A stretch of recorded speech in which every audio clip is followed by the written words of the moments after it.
અરે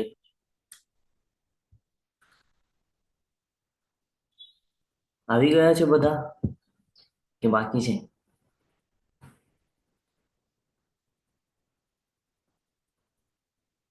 કરવી છે શરૂઆત? હરે કૃષ્ણ. હા પ્રભુજી. તમારા બધાનું ખૂબ ખૂબ સ્વાગત કરું છું ઇસ્કોન કુલાઈ મેંગલોર તરફથી. ભગવદ્ ગીતાના ચાલી રહેલા લેવલ 2 ના સેશનની અંદર 14મા અધ્યાયની શરૂઆત શ્રી શ્રી રાધા ગોવિંદજીના ચરણોમાં વંદન કરી ગુરુ મહારાજના આશીર્વાદની સાથે જ્ઞાનની જે ગંગા ચાલી રહી છે 14મા અધ્યાયમાં પ્રવેશ કરી રહ્યા છીએ. મંગલાચરણની સાથે શરૂઆત કરશું. તમને વોઇસ ક્લિયર આવે છે મારું? હરે કૃષ્ણ. હા પ્રભુજી, હા વોઇસ પ્રભુજી આવે છે. ઓમ જ્ઞાનતિમિરાંધસ્ય જ્ઞાનાંજનશલાકયા ચક્ષુરુન્મિલિतं येन તસ્મૈ શ્રી ગુરુવે નમઃ. શ્રીચૈતન્યમનોભીષ્ટં સ્થાપિतं येन ભૂતલે સ્વયં રૂપ કદા મह्यं દદાતિ સ્વપદાન્તિકम्.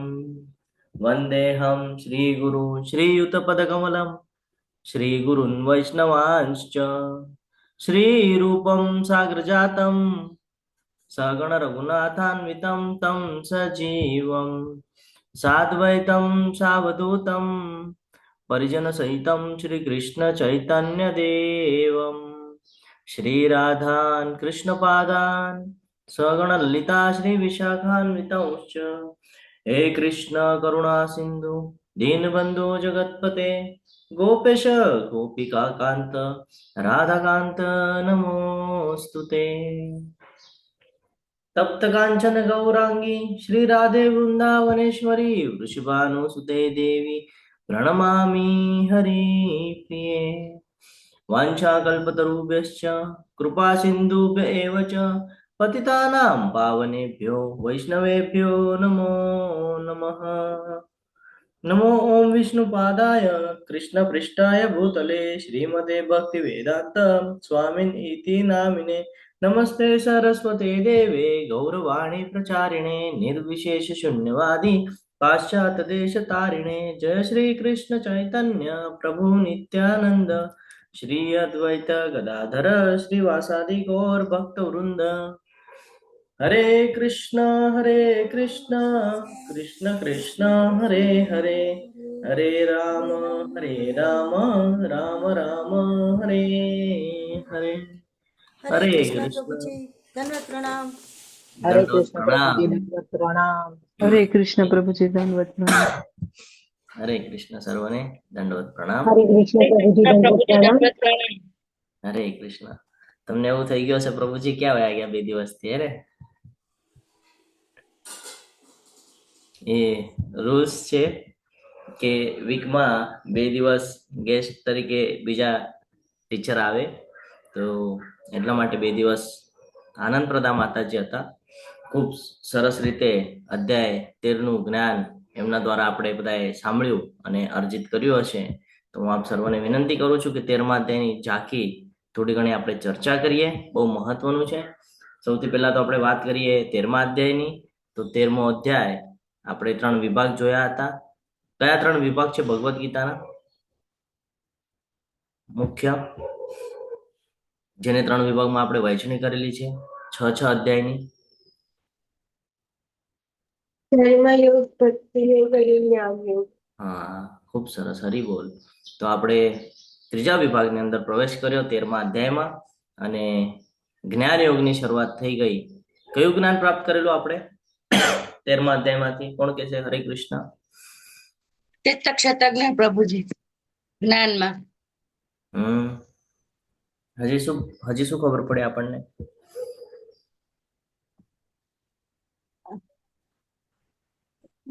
હરે કૃષ્ણ. બોલો કલા માતાજી. પ્રભુજી ભૂલી ગઈ. ક્ષેત્રજ્ઞ હજી શું જોઈ ગયા? અર્જુનના 6 પ્રશ્નોના જવાબ આપ્યા કૃષ્ણ ભગવાને. હા, કયા 6 પ્રશ્ન હતા? કૃષ્ણ ભગવાનના અનંત હાથ છે, પણ એ બધી સર્વત્ર છે. આપણે આત્મા આપણે છીએ અને પરમાત્મા એ કૃષ્ણ ભગવાન છે પ્રભુજી. કયા 6 પ્રશ્ન એ તો યાદ નહીં. કોને યાદ છે? બધા ભૂલી ગયા? ફરીથી લેવો છે અધ્યાય? તમે કહેશો ના પ્રભુજી ફરીથી નથી લેવું, હે ને? યાદ કરો, બહુ મહત્વના છે. હરે કૃષ્ણ. ક્ષેત્ર કોને કહેવાય? અને ક્ષેત્રજ્ઞ, જ્ઞાન અને જ્ઞેય, અને હજી પ્રકૃતિ, હા, અને પ્રકૃતિ શું છે? અને પુરુષ. હા, નારાયણી માતાજી બોલો. હરે કૃષ્ણ. હરે કૃષ્ણ પ્રભુજી. પ્રકૃતિ શું છે? પુરુષ કોણ છે? ક્ષેત્ર શું છે? ક્ષેત્રજ્ઞ કોણ છે? જ્ઞાન શું છે? અને જ્ઞેય શું છે? બોલ. તો આ 6 પ્રશ્ન પૂછેલા હતા, જેમાંથી આપણને શું જ્ઞાન પ્રાપ્ત થયું? ક્ષેત્ર એટલે શું? બધું ભૂલી ગયા આપણે, હે ને?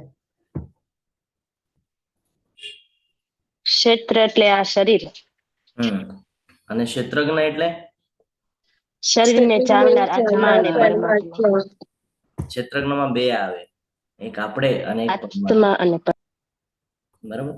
તો આપણે અને પરમાત્મા એકાઈ આપણે એમ સમજી શકીએ કે આપણે કહીએ છીએ ને કે આપણો અને ભગવાનનો કાંઈ સંબંધ નથી, બહુ મોટો સંબંધ છે આપણો. 13મા અધ્યાયમાં એકચ્યુઅલી બીજા અધ્યાયમાં જ ભગવાને આ જ્ઞાન આપણને આપી દીધું છે, પણ આપણને ફરીથી 13મા અધ્યાયમાં યાદ અપાવે છે કે આપણે અને ભગવાન એ બંને વચ્ચે એક સંબંધ છે. આપણે ભગવાનના દાસ છીએ.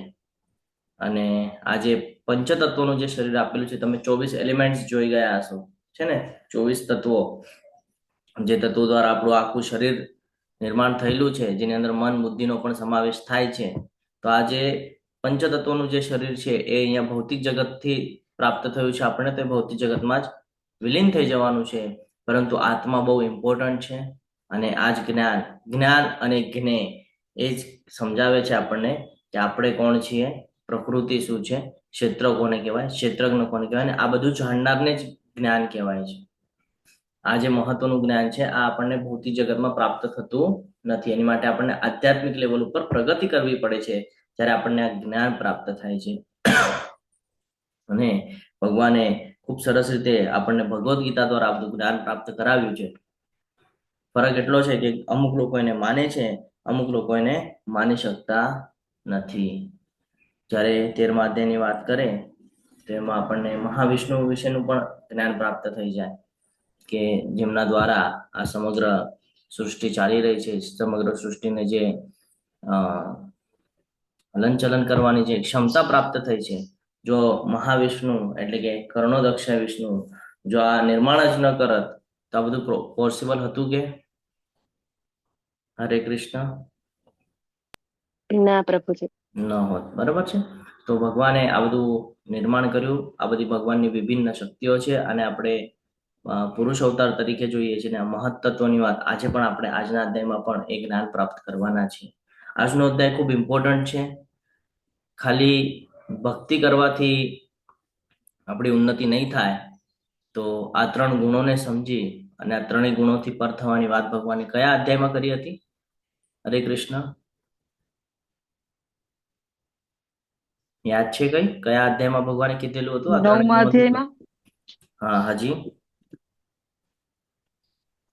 અધ્યાયમાં પ્રભુજી. ઓકે, હજી 3જા અધ્યાયથી આપણે જોતા આવીએ તો 3જા અધ્યાયમાં પણ આપણને કીધેલું કે આ 3 દ્વંદ્વથી મુક્ત થા, 3 ગુણોથી પર થા, તો તું આ સમગ્ર ભૌતિકનું જે દ્વંદ્વ છે એનાથી મુક્ત થઈ શકીશ. તો આપણે એ જ સમજવાનું છે. આજનું જ્ઞાન બહુ ઇમ્પોર્ટન્ટ છે. જે લોકોને લાગે છે કે મારા જીવનની અંદર ઘણું બધું દુઃખ છે, આ દુઃખનું કારણ શું છે, એ અહીંયાથી આપણને જ્ઞાન પ્રાપ્ત થવાનું છે. આજનું જ્ઞાન જો આપણે અર્જિત કરી લીધું તો આપણા જીવનની અંદર દુઃખ આવશે ને તો પણ આપણે એને પાર કરી જશું. એવું જ્ઞાન છે આજના અધ્યાયનું. અધ્યાયનું નામ છે ભૌતિક પ્રકૃતિના 3 ગુણો, ગુણત્રય વિભાગ યોગ. બહુ મહત્વનો પાર્ટ છે જીવનની અંદર. આપણને બધાને લાગે કે આપણા દ્વારા અહીંયા ઘણું બધું થઈ રહ્યું છે, પણ તમે જ્યારે આ સ્લાઇડ જોશો તો સ્લાઇડમાં તમને દેખાય છે શું જોવા મળે છે સ્લાઇડમાં? હરે કૃષ્ણ. કોણ એક્સપ્લેન કરીને કહી શકશે? હરે કઈ કૃષ્ણ observation પ્રભુજી. કરવાનું છે? હા, બોલો પ્રિન્સી માતાજી.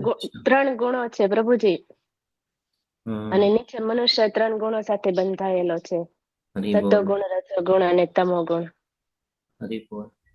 ભૌતિક પ્રકૃતિના 3 ગુણો એટલે કે માયાદેવી, સત્વગુણ, રજોગુણ અને તમોગુણ, ત્રણ ગુણો દ્વારા આપણે આ સંસારની અંદર આવ્યા પછી બંધાઈ જઈએ છીએ અને આપણને લાગે છે કે આપણા દ્વારા બધું અહીંયા થઈ રહ્યું છે. આપણા દ્વારા થઈ નથી રહ્યું, આપણા દ્વારા કરાવવામાં આવી રહ્યું છે. એટલે એવી રીતે સમજી લો તમે કે પેલું મદારી અને વાંદરાનું જે આપણે દ્રશ્ય જોતા હોય ને, મદારી હોય એ વાંદરાને શું કરે? કઠપુતલીની જેમ નચાવે. બસ એમ જ કાંઈક આપણે બધા નાચી રહ્યા છીએ. હવે આપણે એ વાંદરાની શ્રેણી સમજવાનું છે પોતાને, કે ભગવાનના દાસ તરીકે પોતાને પ્રેઝન્ટ કરવાનું છે, એ આપણા હાથમાં છે. જો આપણે આ માયાદેવીના જે પ્રભાવ છે એ પ્રભાવ હેઠળ આવી ગયા તો આપણે કઠપુતલીની જેમ આપણે એક વાંદરું છીએ, અને જો આપણે આ કઠપુતલીથી બચી ગયા, આપણે આ 3 ગુણોથી પર થઈ ગયા, તો આપણે ભગવાનના દાસ છીએ. કયું વધારે સારું લાગશે સાંભળવા માટે આપણને? વાંદરા જેવું જીવન કે ભગવાનના દાસનું જીવન? ભગવાનના દાસનું જીવન પ્રભુજી. આપણને બધાને એવું થાય કે પ્રભુજી અહીંયા ક્લાસ છે ને, આ જ્ઞાનના ક્લાસ છે ને, એટલે અહીંયા તો કેવું બહુ સારું લાગે, પણ જ્યારે કરવાની વાત આવે ને તો પછી આપણને બધાને એવું થાય પ્રભુ નહીં થાય. તમે કહો છો પણ એટલું બધું થતું નથી ભક્તિ.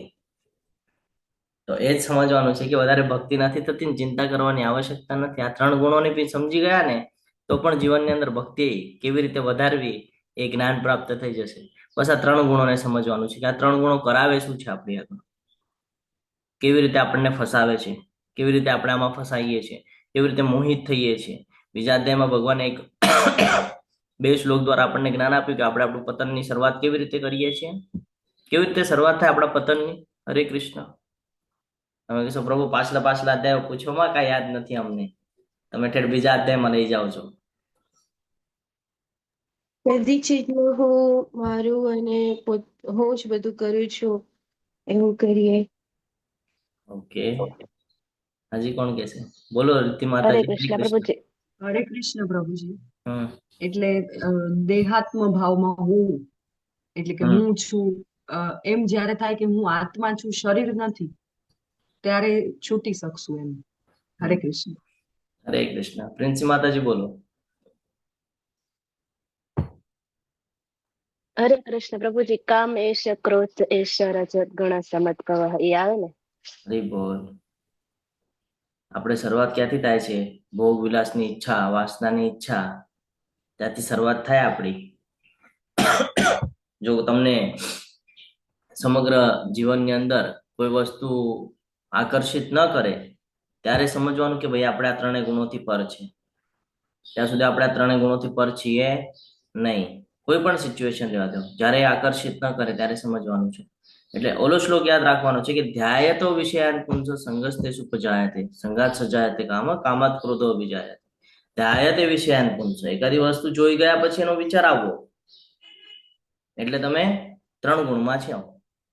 એકાદી વસ્તુ જોયા પછી જો વિચાર ન આવે તમને, એ તમને એટ્રેક્ટ ન કરે અથવા તમારા ઉપર પ્રભાવ ન નાખે, ત્યારે તમારે સમજવાનું છે કે હા ભાઈ હવે અમે 3 ગુણોથી પર છીએ, ન્યુટ્રલ વાળી સિસ્ટમમાં આવી ગયા. અમે ત્યાં સુધી આવ્યા નથી.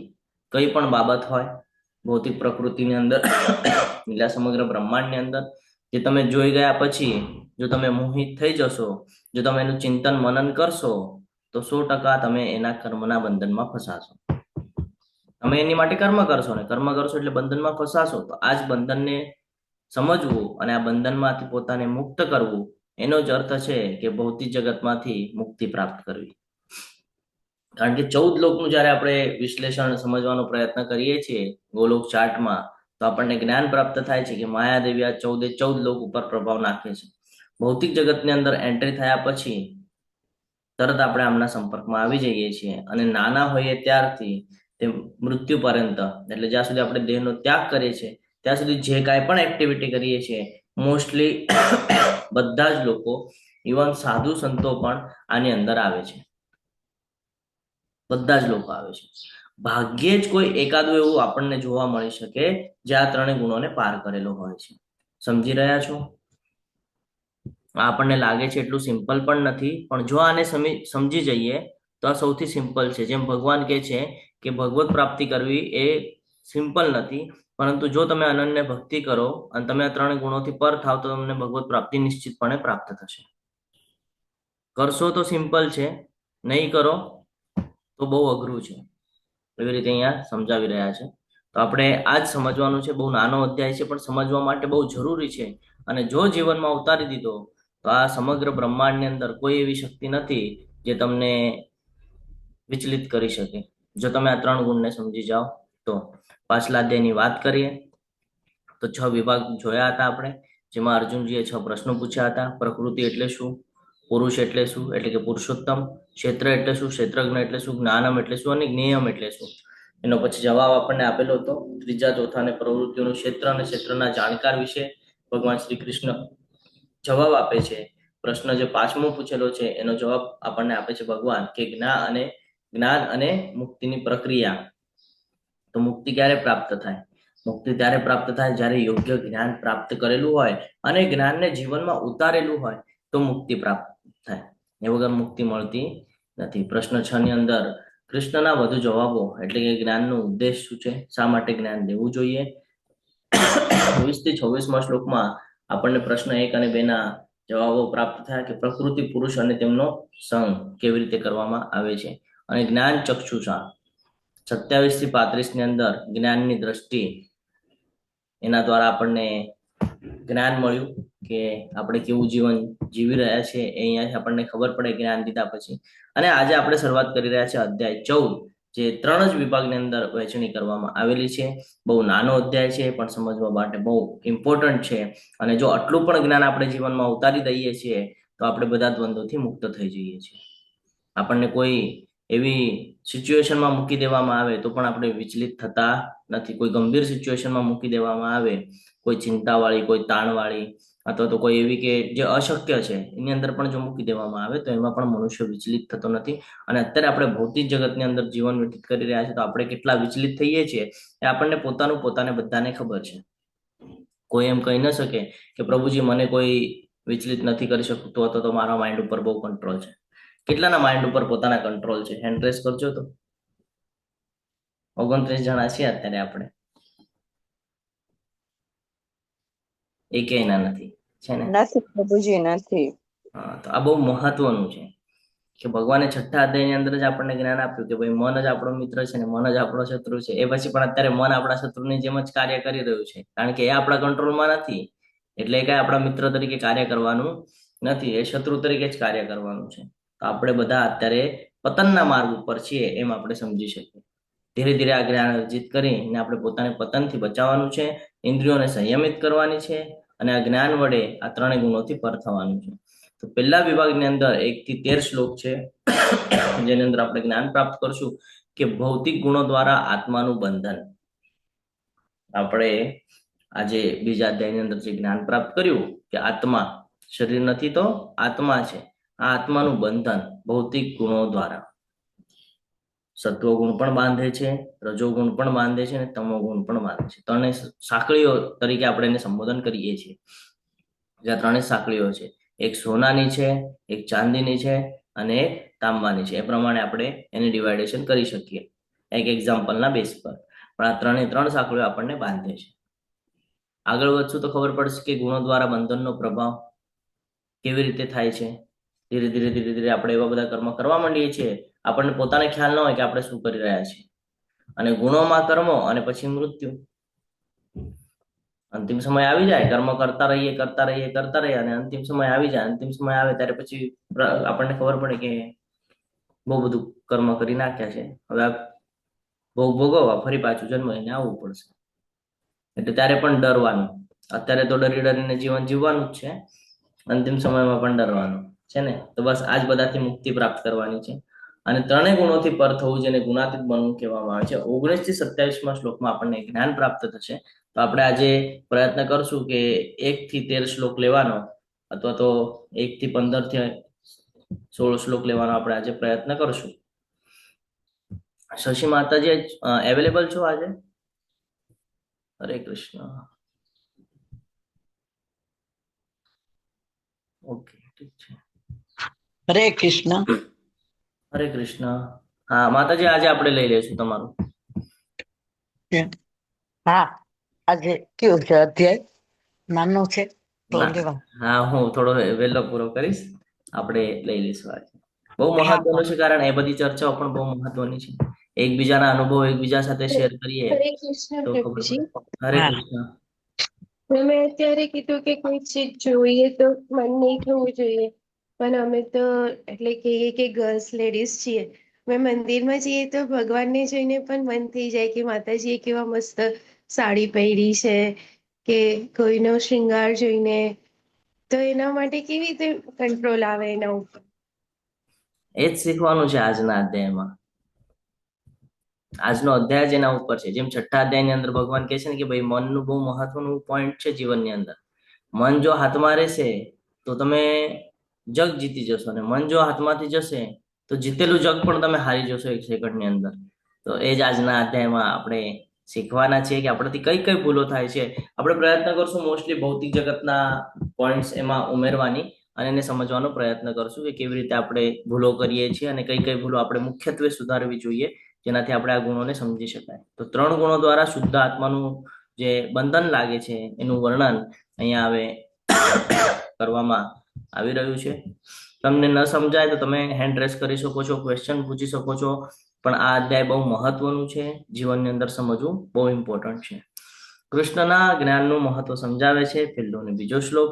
શ્રી ભગવાન વાચ પરમ ભૂય પ્રવક્ષ્યામિ જ્ઞાનાનામ જ્ઞાન ઉત્તમમ યજ્ઞાત્વા મુનય સર્વે પરાસિદ્ધિ નિતો ગતઃ. પૂર્ણ પુરુષોત્તમ પરમેશ્વર બોલ્યા, હવે હું તને સર્વ જ્ઞાનોમાં સર્વશ્રેષ્ઠ જ્ઞાન કે જેને જાણીને બધા મુનિઓ પરમ સિદ્ધિ પામ્યા તે વિશે ફરીથી કહીશ. ભગવાન એ જ્ઞાન આપી રહ્યા છે જેનાથી મુનિજનો એટલે જે મુનિઓ છે એ મુનિઓએ પરમ સિદ્ધિ પ્રાપ્ત કરેલી છે. મુનિ એટલે શું ખબર છે?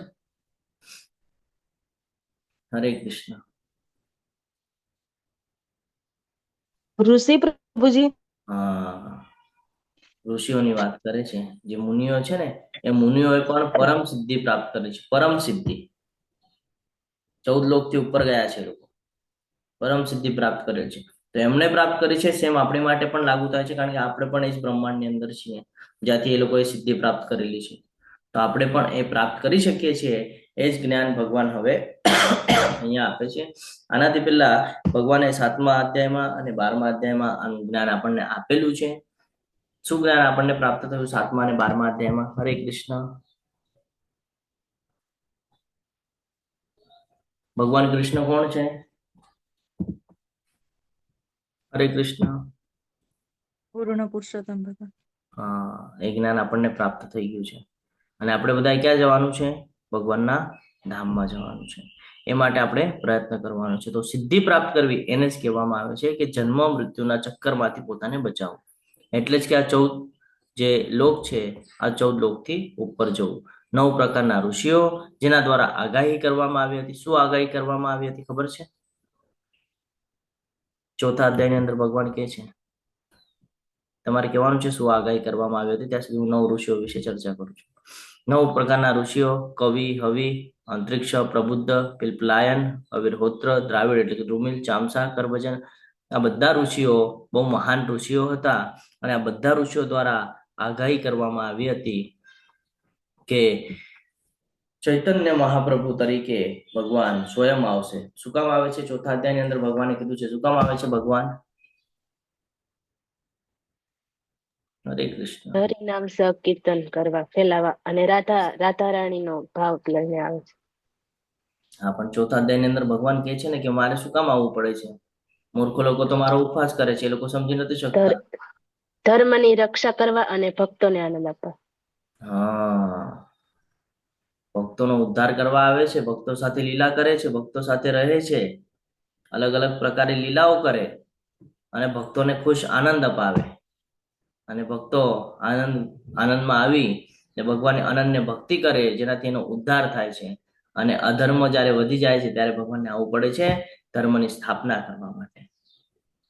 તો એ જ અહીંયા હવે આપણને જ્ઞાન પ્રાપ્ત થઈ રહ્યું છે કે અત્યારે આપણને જે જ્ઞાન પ્રાપ્ત થઈ રહ્યું છે એ કેવી રીતે પ્રાપ્ત થઈ રહ્યું છે, ગુરુ શિષ્ય પરંપરામાં પ્રાપ્ત થઈ રહ્યું છે. જ્યારે તમે આ વાંચશો ને તો તમને ક્લિયરન્સ આવશે કે ભગવાન જે કહે છે એ 100% ભગવાન કરે છે. તો ભગવાને ભગવદ્ ગીતાની અંદર એ પણ કીધું છે કે તારી ઈચ્છાની પૂર્તિ કરીશ અને તારું રક્ષણ પણ કરીશ, અને જો તું અનન્ય ભક્તિ કરીશ તો તું મારા ધામમાં પાછો આવીશ, એમાં લેશ માત્ર સંદેહ નથી. તો આપણે હવે સમજવાનું છે અને આને જીવનમાં ઉતારવાનો પ્રયત્ન કરવાનો છે. શ્રીમદ ભાગવતમ 11.5.32 ની અંદર ક્લિયર કટ વર્ણન કરવામાં આવેલું છે. કલયુગમાં બુદ્ધિશાળી મનુષ્ય નિરંતર કૃષ્ણના નામનું ગાન કરતા કરતા ભગવાનના અવતારનું સામૂહિક સંકીર્તન કરે છે. ભગવાનનો વર્ણ શ્યામ નથી, છતાં તેઓ સ્વયં કૃષ્ણ જ છે. તેમની સાથે તેમના સાથીઓ, સેવકો, આયુધો અને અંતરંગ પાર્ષદો હોય છે. અહીંયા એક આગાહી કરવામાં આવેલી છે જે ભાગવતમમાં પણ ઉલ્લેખ છે. ચૈતન્ય મહાપ્રભુના પ્રાગટ્ય વિશેની આ આગાહી છે કે આજથી લગભગ 550 વર્ષ પહેલા ચૈતન્ય મહાપ્રભુ આ ધરાતલ ઉપર આવ્યા અને આપણને ભગવાનના પવિત્ર નામનું સંકીર્તન આપણને દઈને ગયા. જે કલયુગનો યુગ ધર્મ છે. શું છે યુગ ધર્મ? હરે કૃષ્ણ. કલયુગનું યુગ ધર્મ શું છે? સંકીર્તન. હા, હરિનામ સંકીર્તન. તો એ આપવા માટે આપણને આપ્યા અને ભાગવતમની અંદર એનો ઉલ્લેખ છે. ખાલી ભાગવતમમાં નથી તો ઘણી જગ્યાએ એનો ઉલ્લેખ છે. આપણે પોસિબલ થશે તો ક્લાસના અંતે આપણે સમજશું, એટલે આવતીકાલે આપણે ડિટેલ્સમાં સમજશું કે ક્યાં ક્યાં ઉલ્લેખ કરવામાં આવેલો છે. કૃષ્ણનો આ જ્ઞાનનું મહત્વ સમજાવે છે કે આ જ્ઞાનમાં સ્થિર થવાથી મનુષ્ય મારા જેવી દિવ્ય પ્રકૃતિ પ્રાપ્ત કરી શકે છે. આ પ્રમાણે સ્થિત થવાથી તે સર્જન સમય જન્મ લેતો નથી કે પ્રળયકાલે વ્યતીત થતો નથી. આપણે બધા શેમાં ફસાઈ ગયા છે ખબર છે? હરે કૃષ્ણ. આપણે ભગવાનને સમજી નથી શકતા, એની પાછળનું રીઝન ખબર છે? માયાના જાળમાં. તો આ માયા ભૌતિક પ્રકૃતિના 3 ગુણો. હા, તો આ 3 ગુણો કેવી રીતે કામ કરે છે એનું એક નાનું એક્ઝામ્પલ જોઈએ છે. તમે માનશો કે નહીં માનો, પણ વાસ્તવિકતા હું તમારી સામે મૂકી દઉં. આપણા બધા પાસે મોબાઈલ છે. મોબાઈલની અંદર ઘણી બધી ફેસિલિટીઓ આપવામાં આવેલી છે. તમે કહેશો હા પ્રભુ ઘણી બધી છે. આપણને અડધી તો ખબર ન હોય, પણ આપણા ઘરમાં જે નાના નાના બાળકો એ આપણને કે જો આમાં આમ પણ થાય, આમાં આમ પણ થાય, બરાબર? તો આપણે પણ શું કરીએ છીએ? મોબાઈલ લઈ, હવે મોબાઈલના 2 લાભ છે આપણને. એક છે આપણે ભગવાન સાથે કનેક્ટિવિટી બનાવવા માટે અને એક છે ભૌતિક જગત સાથે કનેક્ટિવિટી માટે. તમે પોતે તમારા મનને પૂછી જોજો કે આમાંથી તમે સૌથી વધારે મોબાઈલનો ઉપયોગ ક્યાં કરો છો? આ બંનેમાંથી ક્યાં થાય છે? હરે કૃષ્ણ. ક્યાં યુઝ કરીએ છીએ? બધા પાસે મોબાઈલ છે, કોઈ એમ કહી ન શકે પ્રભુ મારી પાસે મોબાઈલ નથી. ક્યાં યુઝ કરીએ છીએ આપણે? ભૌતિક જગતોના સંસાધનો માટે યુઝ કરીએ છીએ કે નહીં? સૌથી વધારે યુઝ કરીએ છીએ ફેસબુક, ઇન્સ્ટાગ્રામ, વોટ્સઅપ, હજી શું છે, જે કાંઈ પણ હોય સોશિયલ મીડિયાની એક્ટિવિટી, યુટ્યુબ થી માંડીને બધું. આપણે એનો ઉપયોગ ભગવત પ્રાપ્તિ માટે પણ પ્રયત્નશીલ માટે કરી શકીએ છીએ, જ્ઞાન અર્જિત કરવા માટે કરી શકીએ છીએ, પણ આપણે શું કરીએ છીએ? એનો ઉપયોગ એની માટે ન કરીને આપણે એને અલગ અલગ રીલ્સ જોવામાં, અલગ અલગ વિડીયોઝ જોવામાં આપણે એને વ્યસ્ત કરીએ છીએ. અને એ શું કરે છે? જે આપણે જોઈએ છે એનું મનન ચિંતન કરીએ છીએ અને ભૌતિક જગતમાં સંકળાય છીએ. આપણી સૌથી મોટી ભૂલ છે જીવનની. સૌથી પહેલા તો આપણને આ સુધારવી પડશે કે મોબાઈલ જેટલો લાભદાયક છે એટલો જ નુકસાનદાયક છે. ભૌતિક જગતની અંદર આવ્યા પછી માયાદેવીનો પ્રભાવ વધી જાય છે, કલીનો પ્રભાવ વધી જાય છે, અધર્મનો પ્રભાવ વધી જાય છે અને આ ધર્મનો એક માર્ગ છે. આપણને એમ થાય પ્રભુ એ કેમ સમજવું? હવે તો એ આમ સમજવું, એનો પ્રભાવ આપણા ઉપર વધારે છે. એટલે આપણે બધા ગેરમાર્ગે જઈ રહ્યા છે. આપણે આનાથી પહેલા ઘણી બધી ચર્ચા કરેલી છે કે ભાઈ દૂધવાળાને ઘરે ઘરે જઈને વેચવું પડે ને આલ્કોહોલ વાળાની દુકાન ઉપર ઓલરેડી ગરદી હોય. તો સત્યતા બહુ ઓછી બચેલી છે. જેમ જેમ યુગ આગળ વધશે, જેમ જેમ વર્ષો વીતતા જશે, એમ એમાં ચરમસીમા ઉપર આવતું જશે. અત્યારે આપણે ઈચ્છા તો પણ વ્યક્ત કરીએ છીએ કે ભાઈ મને ભગવદ્ ગીતા સમજવી છે, ક્લાસ જોઈન કરવા છે. ભવિષ્યમાં તો એ પણ પોસિબલ થશે નહીં. અત્યારે જેટલા ભક્તો દેખાય છે ભવિષ્યમાં એ ઓછા થતા જશે. કારણ કે અધર્મ એટલો વધશે અને અધર્મ વધવા માટે અલગ અલગ માયાદેવી દ્વારા અલગ અલગ ફેસિલિટીઓ આપવામાં આવી રહી છે. આપણે એના પર અત્યારે કોન્સન્ટ્રેટ નથી કરતા, પણ જો આપણે સિરિયસલી સમજવાનો પ્રયત્ન કરીએ, ચીન અથવા તો ચાઇના જેવા એરિયામાંથી આપણને જે કાંઈ પણ પ્રોવાઈડ કરવામાં આવે છે એ આપણને પૂર્ણપણે આળસી બનાવવાનું કામ ચાલી રહ્યું છે, પૂરેપૂરું.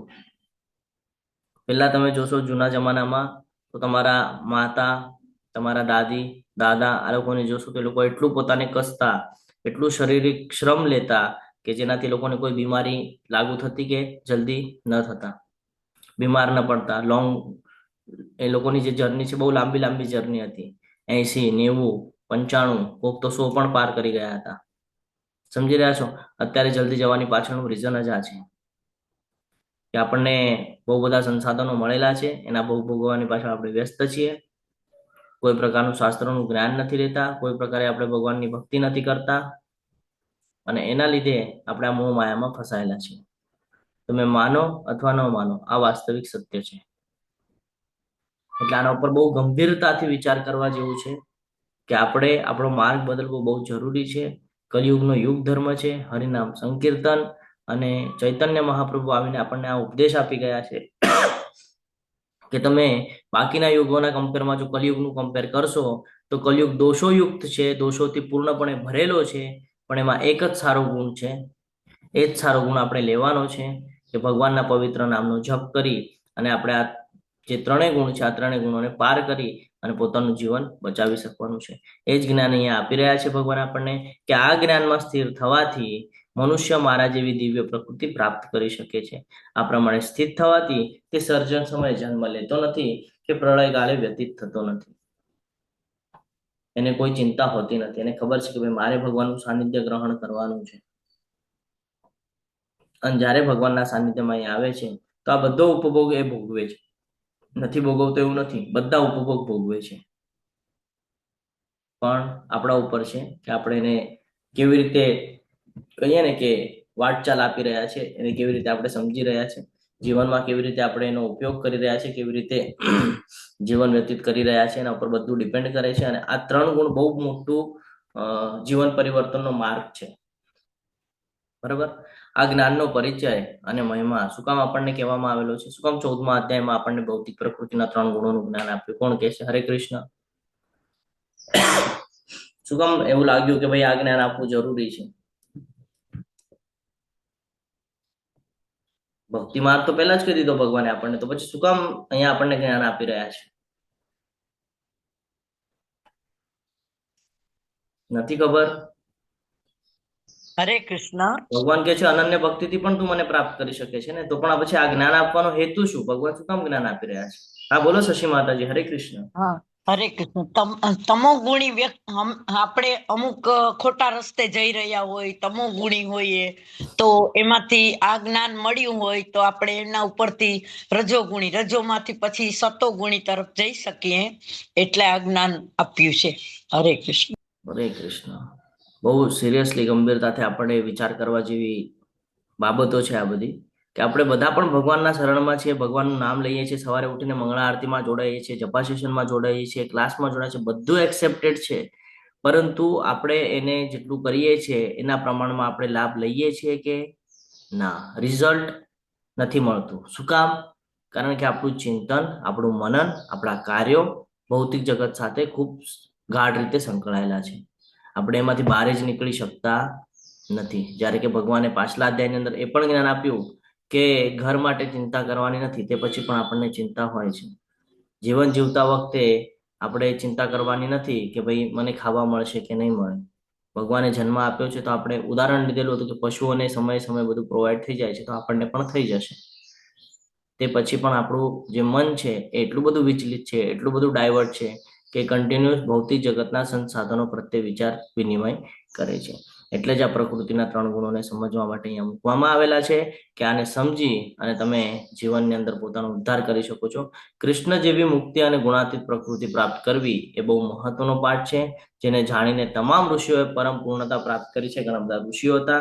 હવે પહેલાના સમયની જો આપણે વાત કરીએ, અત્યારના સંસાધનો અને પહેલાના સંસાધનોની જો આપણે વાત કરીએ તો પહેલાના સમયમાં પણ બધા લોકો જીવન વ્યતીત કરતા હતા. ત્યારે બહુ ઘોડા ગાડી એવું બધું હતું કે મોટર ગાડી એવું બધું હતું કે નહોતું. ત્યારે પણ લોકો પ્રવાસ કરતા હતા, ત્યારે પણ લોકો જીવન વ્યતીત કરતા હતા. અત્યારે ફાસ્ટ ફૂડ બહુ જોવા મળે છે, ત્યારે તો ફાસ્ટ ફૂડ નામનું કાંઈ હતું પણ નહીં, તો પણ એ લોકો ખાઈ લેતા હતા, જીવન વ્યતીત કરી લેતા હતા. થતું કે નહીં? હરે કૃષ્ણ. જીવન વ્યતીત થતું કે નહીં એ લોકોથી?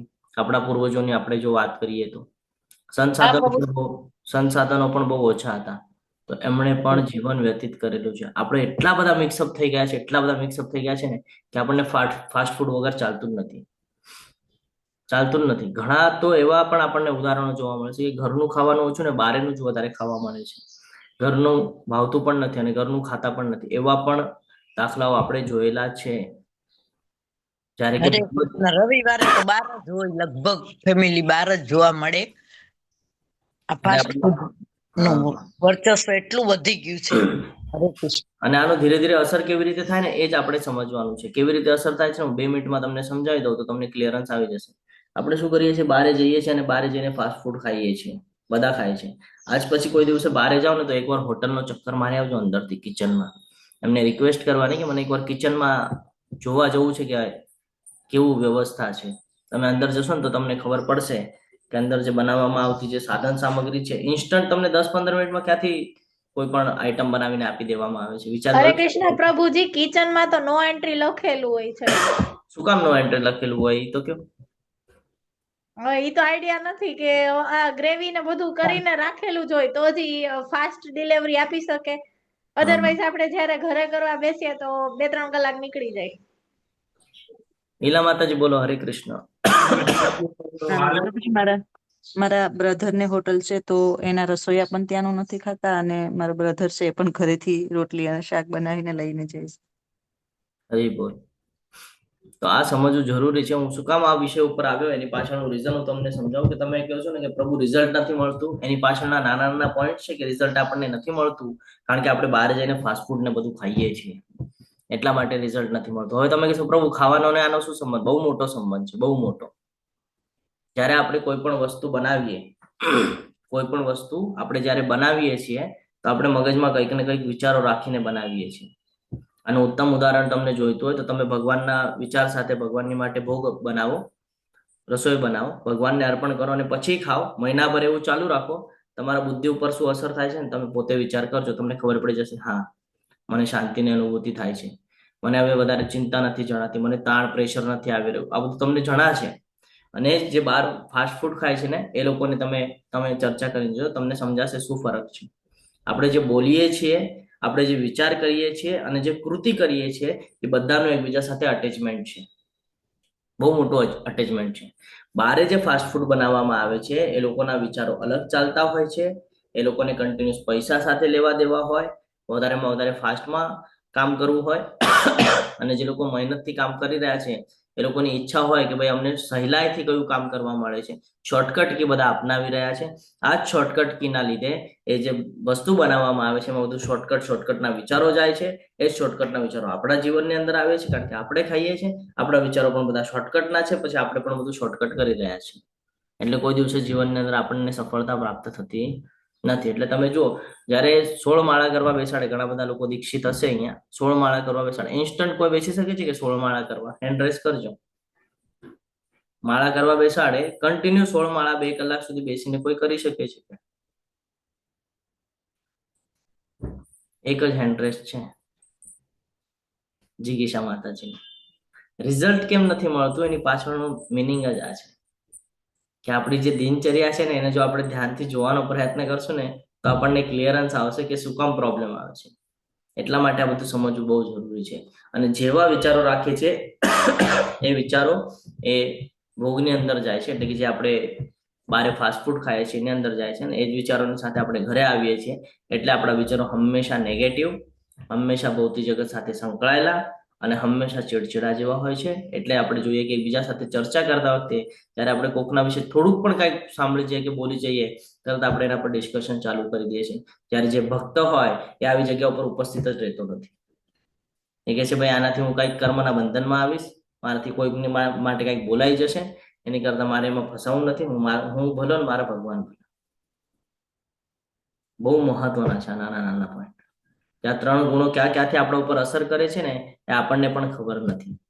બસ આપણને એમ લાગે કે પ્રભુ 3 ગુણોથી બચવું છે ને માળા કરી લો. ખાલી માળાથી 3 ગુણોથી નહીં બચાય. જીવનમાં પરિવર્તન લાવવું પડશે અલગ અલગ માધ્યમથી.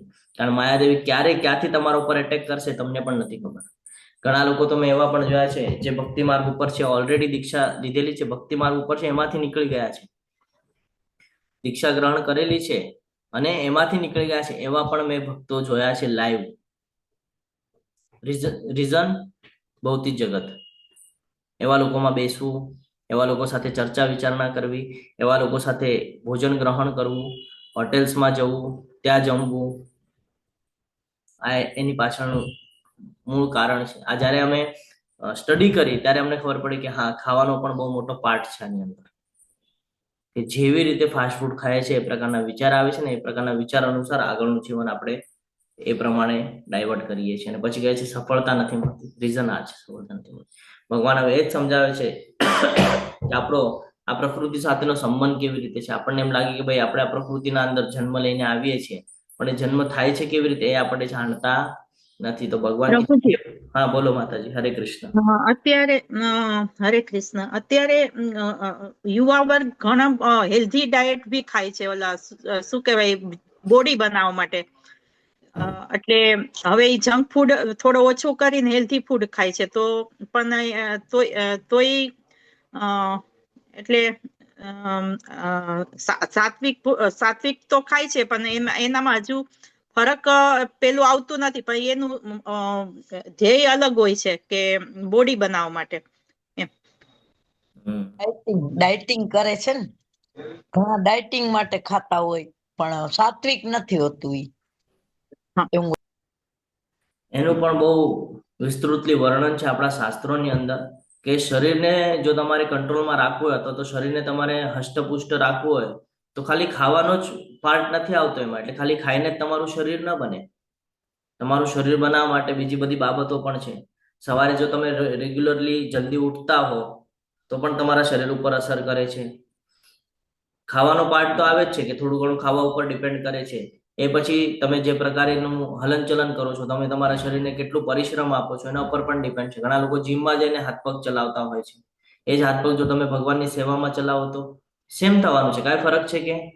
ત્યાં પણ તમે વજન ઉપાડવાના છો, અહીંયા પણ તમે ભગવાનના પ્રસાદીના તપેલા ઉપાડો. સેમ છે, ફરક કાંઈ જ નથી. ત્યાં પણ તમે એ જ કરવાના છો, બરાબર ને? ત્યાં જઈને ડમ્બેલ્સ ઉપાડવાના છો, અહીંયા તમે તપેલા ઉપાડો. શું ફરક પડે છે? એ પણ એમ જ થવાનું છે જેમ તમે અહીંયા ઉપાડો છો. તો ત્યાં સેવાની સેવા થશે, કર્મ ચેન્જ થશે. અહીંયા ભૌતિક જગત સાથેનું કર્મ થઈ રહ્યું છે. સમજી રહ્યા છો? બહુ મોટો તફાવત છે. જ્યારે તમે કોઈ એવા ડિવોટીઝને મળશો જે કન્ટિન્યુઅસ ભગવાન માટે ભોજન બનાવે છે અને બધા માટે પ્રસાદી બનાવે છે, સમજો 100 લોકો માટે, 50 લોકો માટે, તમે લોકોના બાવડાઓ જોજો, તમને ખબર પડશે કેવા હષ્ટપુષ્ટ હોય છે. શું કામ? કન્ટિન્યુઅસ હલાવીને વજનદાર હોય અને કન્ટિન્યુઅસ ચાલતું હોય એ લોકોની પ્રેક્ટિસ, તો એ લોકોના શરીર પણ એકદમ હષ્ટપુષ્ટ હોય છે. આ આપણે સમજી જ નથી રહ્યા, એટલે તો એનો અસર નથી થઈ રહ્યો આપણા પર. કે આપણા જે કર્મ છે, આપણા બધા કર્મ ભૌતિક જગત સાથે સંકળાયેલા છે, એટલે આપણે એમાં ફસાઈ રહ્યા છે. અને જ્યારે ભગવાન આપણને કહે છે આ 3 ગુણોથી પર થા, તો આપણા વિચાર જ નથી 3 ગુણોથી પરના, તો ક્યાંથી પર થવાના છે? ક્યાંથી રિઝલ્ટ મળવાનું છે? એટલે આ સમજવું બહુ જરૂરી છે. ભગવાન હવે આગળ જ્ઞાન આપે છે. અહીંયા સુધી ક્લિયર છે? હરે કૃષ્ણ. 2 શ્લોકની અંદર આપણે ઘણી બધી ચર્ચા કરી લીધી છે. હા પ્રભુજી. કારણ બહુ મહત્વનું હતું આ. આગળ વધીએ. હે ભરત પુત્ર, બ્રહ્મ નામનો સમગ્ર ભૌતિક પદાર્થ જન્મનો સ્ત્રોત કહેવાય છે. બ્રહ્મ એટલે જીવની વાત કરી રહ્યા છે. અલગ અલગ જગ્યાએ બ્રહ્મનો અલગ અલગ ઉલ્લેખ થયો છે. તો બ્રહ્મ એટલે અહીંયા જીવની વાત છે. બ્રહ્મ નામનો સમગ્ર ભૌતિક પદાર્થ જન્મનો સ્ત્રોત કહેવાય છે અને હું આ બ્રહ્મને જ ગર્ભાધાન કરું છું, જેનાથી સર્વ જીવોનો જન્મ શક્ય બને છે. ઘણા બધાને એમ થાય કે ભૌતિક જગતની અંદર આજે જન્મ પ્રાપ્ત થાય છે આપણને. કેવી રીતે થાય છે? આપણને એવું થાય કે માતા પિતાના સહવાસથી આ બધું પ્રાપ્ત થાય છે, પણ એ નથી. બીજ કોણ આપે છે? કર્મ અનુસાર ભગવાન આપણને જન્મ આપે છે. એ તો આપણે આપણા ઈચ્છા અનુસાર જન્મ પ્રાપ્ત કરીએ છીએ, પણ કોની કોખમાં જવું અને કેટલા સમય સુધી રહેવું એ કોણ નિશ્ચિત કરે છે? ભગવાન નિશ્ચિત કરે છે. તો તો ભગવાન અહીંયા એ જ સમજાવે છે કે તમે લોકો બહુ મોટા ગેરસમજની અંદર જીવન વ્યતીત કરી રહ્યા છો કે ભાઈ આપણને જે જન્મ પ્રાપ્ત થાય છે એ આ શરીર દ્વારા પ્રાપ્ત થાય છે. તો શરીર દ્વારા પ્રાપ્ત નથી થતું, એમાં કોઈક બીજ આપે છે. એ કોક છે એ ભગવાન છે. ભગવાન આપે છે બીજ, ત્યારે એ બીજનું વિસ્તૃત ઓલું થાય છે અને પછી એ જન્મ પ્રાપ્ત થાય છે. આ સમજવું પડશે આપણને. ઘણા બધા લોકો આ જ ગેરસમજની અંદર જીવન વ્યતીત કરી રહ્યા છે અને ભૌતિક જગતની અંદર કન્ટિન્યુઅસ ફસાઈ રહ્યા છે. જે ભગવાન કહે છે કે આ સમગ્ર બ્રહ્માંડની શરૂઆત પણ હું છું, અંત પણ હું છું અને મધ્ય પણ હું છું, એ અહીંયા ફરીથી આપણને એકવાર યાદ અપાવે છે. રાઈટ સાઈડનું જો તમે પિક્ચર જોશો તો તમને ખ્યાલ આવશે કે મહત તત્વની જ્યારે વાત આવે છે, કર્ણોદક્ષાય વિષ્ણુ, તમે જ્યારે ભાગવત વાંચશો, ભાગવત પુરાણની અંદર ત્રીજા સ્કંદની અંદર 7મા અધ્યાયની અંદર આઈ થિંક આવે છે, 6ઠ્ઠા કે 7મા એમાં આવે છે. એની અંદર વિસ્તૃત વર્ણન છે કે મહાવિષ્ણુ પછી ગર્ભોદક્ષાય વિષ્ણુ, એના નાભિ કમળમાંથી બ્રહ્માજી. તો આ થયું કેવી રીતે, પોસિબલ કેવી રીતે થયું? તો કે ભાઈ આ મહાવિષ્ણુ છે એમના દ્વારા આપણું પોસિબલ થયું ને. આપણને એમ લાગે કે ભૌતિક પ્રકૃતિની અંદર જ્યારે આપણે જન્મ લઈએ છીએ તો આપણા માતા પિતા એટલે કે આ શરીર દ્વારા જન્મ પ્રાપ્ત થાય છે. ના, આ એક ખાલી પ્રોસેસ છે. બીજ કોણ આપે છે? ભગવાન આપે છે. ઘણા લોકો તો કોખમાં ને કોખમાં આપણે સાંભળીએ છીએ કે કોખમાં ને કોખમાં જેનું મૃત્યુ થઈ ગયું, સાંભળીએ છીએ કે નહીં આવી વાત? પણ તો કેમ એનો જન્મ નથી થતો? જ્યારે મનુષ્ય દ્વારા કરવામાં આવે છે તો એનો જન્મ થવો જોઈએ, કેમ નથી થતો? આપણા દ્વારા અહીંયા કાંઈ થતું નથી. આપણે બધા નિમિત્ત છે. ફરીથી આપણને અહીંયા યાદ અપાવે છે ભગવાન કે જે કાંઈ પણ છે એ બ્રહ્મનું ગર્ભાધાન હું જ કરું છું, જેનાથી જીવો જન્મ માટે શક્ય બને છે. સર્વયોનિષુ કૌંતેય મૂર્તય સંભવંતિયા તાસામ બ્રહ્મ મહદ્યોનિર એહમ બીજ પ્રદપિતા. બીજ આપનાર પિતા પણ હું જ છું. ભગવાને આ સમજાવી રહ્યા છે આપણને. આ શ્લોક બહુ મહત્વનો છે, જીવનની અંદર ઉતારી દેવાનો છે. કે કહેવામાં આવે છે ને વસુદેવમ કુટુંબકમ, એની સાથે આ શ્લોકને સંકળાવી દેવાનો તો આપણા જીવનનો શું સાર છે આપણને સમજાય જાય. આપણને એમ લાગે કે આપણા દ્વારા છે, આપણા દ્વારા છે. આપણા દ્વારા અહીંયા કઈ જ નથી. ભગવાન પોતે કે છે સર્વયોની શું કૌંતેય, સર્વયોની, આખા બ્રહ્માંડની અંદર જેટલી પણ યોનિઓ છે 84 લાખ યોની, એની વાત કરે છે. સર્વયોની શું કૌંતેય મૂર્તય સંભવંતિયા તાસામ બ્રહ્મ મહદ્યોનિ. એટલે તમારે જે આજે આખું સમગ્ર બ્રહ્માંડ છે એની યોનિઓ તરીકે હું છું, અને આ યોનિઓની અંદર ભૌતિક પ્રકૃતિની અંદર જે જન્મ આપવાનું જે બીજ છે ને, એ બીજ આપનાર પિતા હું છું કે છે. મારા દ્વારા એ ઉત્પન્ન થાય છે, તમારા દ્વારા કાંઈ થતું નથી. અહીંયા તમે બ્રહ્માજીથી લઈ લો કે કોઈ પણ લોકની વાત લઈ લો, એની અંદર જેટલા પણ લોકો જન્મ પામે છે, આ બધાનું બીજ આપનાર પિતા હું છું, ભગવાન અહીંયા કહે છે. હવે વિચાર કરજો કે આપણા દ્વારા અહીંયા શું થાય છે? 0. એ પછી પણ આપણે ભૌતિક જગતમાં સંકળાયેલા છે. એ પછી પણ આપણે કહીએ છીએ મારો પુત્ર, મારા પિતા, મારી માતા, મારો ભાઈ. કે કેમ આપણે એટલા મોટા ગેરસમજમાં જીવન વ્યતીત કરી રહ્યા છે? પછી એ દુઃખનું કારણ થાય છે. પછી એમ થાય કે પ્રભુ મારી સાથે આવું થઈ ગયું એટલે મને દુઃખ થઈ ગયું. આ તો એવું વિચારવાનું જ નથી. જ્યારે ભગવાન ક્લિયર કટ આપણને સમજાવી રહ્યા છે કે હું છું, તારો પિતા હું છું, મારા દ્વારા બધું અહીંયા થઈ રહ્યું છે. તો આપણે આપણા પિતાને છોડી ને આપણે ભૌતિક જગતની અંદર એટલા બધા સંકળાઈએ છીએ. આપણને આ કહીએ ને કે અંધકારમાંથી બહાર નીકળવું પડશે. બહુ મોટા અંધકારની અંદર આપણે જીવન વ્યતીત કરી રહ્યા છીએ, એટલે આપણે દુઃખી છીએ. તો જો દુઃખી ન થવું હોય તો આ અંધકારમાંથી આપણે પોતાને બહાર કાઢવું પડશે. કે છે હે કુંતી પુત્ર, એ સમજી લેવું જોઈએ કે સર્વ યોનિઓ આ ભૌતિક પ્રકૃતિમાં જન્મ દ્વારા શક્ય બનાવાય છે. કેવી રીતે પોસિબલ થાય છે? તો કે જન્મ દ્વારા. તમે બ્રહ્માજીથી માંડી લ્યો, બ્રહ્માજીનો પણ જન્મ થાય છે, અને બ્રહ્માજી પછી 14 લોકનું નિર્માણ કરે છે, અને એની અંદર પાછા બધા અલગ અલગ યોનિઓ પ્રાપ્ત થાય છે. તો કે આ બધી યોનિઓ જે કાંઈ પણ છે ને ભૌતિક પ્રકૃતિની અંદર, એ મારા દ્વારા છે. ભગવાન કહે છે બધું મારા દ્વારા છે, અને એની અંદર બીજ પણ હું જ મુકાવું છું. ત્યારે જે પોસિબલ થાય છે. એટલે કે છે તેમનો બીજ પ્રદાન કરનાર પિતા પણ હું જ છું. મહાતત્વની જો આપણે અહીંયા વાત કરતા હતા કે કર્ણોદક્ષા વિષ્ણુ જ્યારે રમાદેવી ઉપર દ્રષ્ટિપાત કરે છે, બરાબર? તો દ્રષ્ટિપાત કર્યા પછી આ અલગ અલગ યોનિની અંદર અલગ અલગ જે જીવ છે એ જન્મ દ્વારા નિર્માણ કરવામાં આવે છે. તો આજે રમાદેવી ઉપર જે દ્રષ્ટિપાત કરે છે એના દ્વારા એ થાય છે. આપણે એકચ્યુઅલી ગોલોક ચાર્ટમાં આ બધું જોઈ ગયા છે, આ બધું શીખી ગયા છે. અને તમે જોશો અહીંયા તો જો માયાદેવી પણ ક્યાં છે, આ ગર્ભોદક્ષાએ વિષ્ણુ દ્વારા આ આવૃત જે આવરણ છે એની પણ બારે છે. એટલે સમજી રહ્યા છો કે બધા જેટલા પણ આ 14 લોક છે, આ 14 લોક ઉપર માયાદેવીનો પ્રભાવ છે. બહુ મોટી વાત છે અને આ બહુ સિરિયસલી સમજવા જેવી વાત છે. કે ઘણા લોકોને એવું થાય કે હું ખાલી નામ જપ કરું છું તો ચલો ને ઉપરના યોનિમાં જવા મળશે, ચલો ને ઉપરના લોકમાં જવા મળશે. અરે ઉપરના લોકમાં જશો એટલું હજી આપણને સિરિયસ થવાની જરૂર પડશે. જેટલું ઉપર જશો એટલું આપણને પરીક્ષાઓ વધતી જશે. જેમ આપણે 10th માં જઈએ તો હાર્ડ આવે, 11, 12, પછી FY, SY, TY, પછી જ્યારે ગ્રેજ્યુએશન કરીએ, બરાબર, ડિગ્રી, ડિપ્લોમા, માસ્ટર, જેમ જેમ આગળ વધીએ એમ બધું આપણને કહીએ ને કે સ્ટ્રોંગ થતું જાય, હાર્ડ થતું જાય. એવી જ રીતનું અહીંયા પણ છે. જેમ જેમ ઉપરની યોનિ પ્રાપ્ત કરશો, જેમ જેમ ઉપરના લોકમાં જશો એટલું તમને હાર્ડ બધું આવશે. અને જો એમાં ભક્તિ છૂટી ગઈ તો પાછું પતન, પાછા નીચે. એટલે બહુ સિરિયસ થવાની બાબત છે આ. બહુ સિરિયસ થઈને ભગવાનનું શરણ લેવાનું છે, બહુ સિરિયસલી વિચાર કરવાનો છે. એકવાર આપણે જો આ માર્ગ પર આવી ગયા તો આ સમગ્ર બ્રહ્માંડની અંદર કોઈ એવી શક્તિ નથી જે આપણને ભગવાનથી અલગ કરી શકે. ભગવાનથી અલગ કરી શકે એવી કોઈ શક્તિ નથી જો આપણે ભગવાનના સાનિધ્યમાં વ્યવસ્થિત રીતે આવી ગયા તો. માયાદેવી પ્રભાવ નાખશે, ઓબ્વિયસલી નાખશે, પરંતુ જો તમે અટળ રહેશો, તમે જો ભગવાનના દાસ તરીકે ભગવાનના સાનિધ્યમાં સતત રહેશો, સતત ભગવાનનું ચિંતન કરશો, ભક્તિ કરશો, તો કોઈ એવો માર્ગ તમને ખેંચશે નહીં કે જે તમને આ પતનના માર્ગ ઉપર ખેંચીને લાવે. એટલે બહુ સમજવા જેવું છે. આ 3 ગુણ બહુ મહત્વનો પાર્ટ ભજવે છે. આ 3 ગુણને જે સમજી જાય છે એ પોતાનું જીવન સુધારી લે છે અને ભગવાનની ભક્તિમાં તલ્લીન થઈ જાય છે.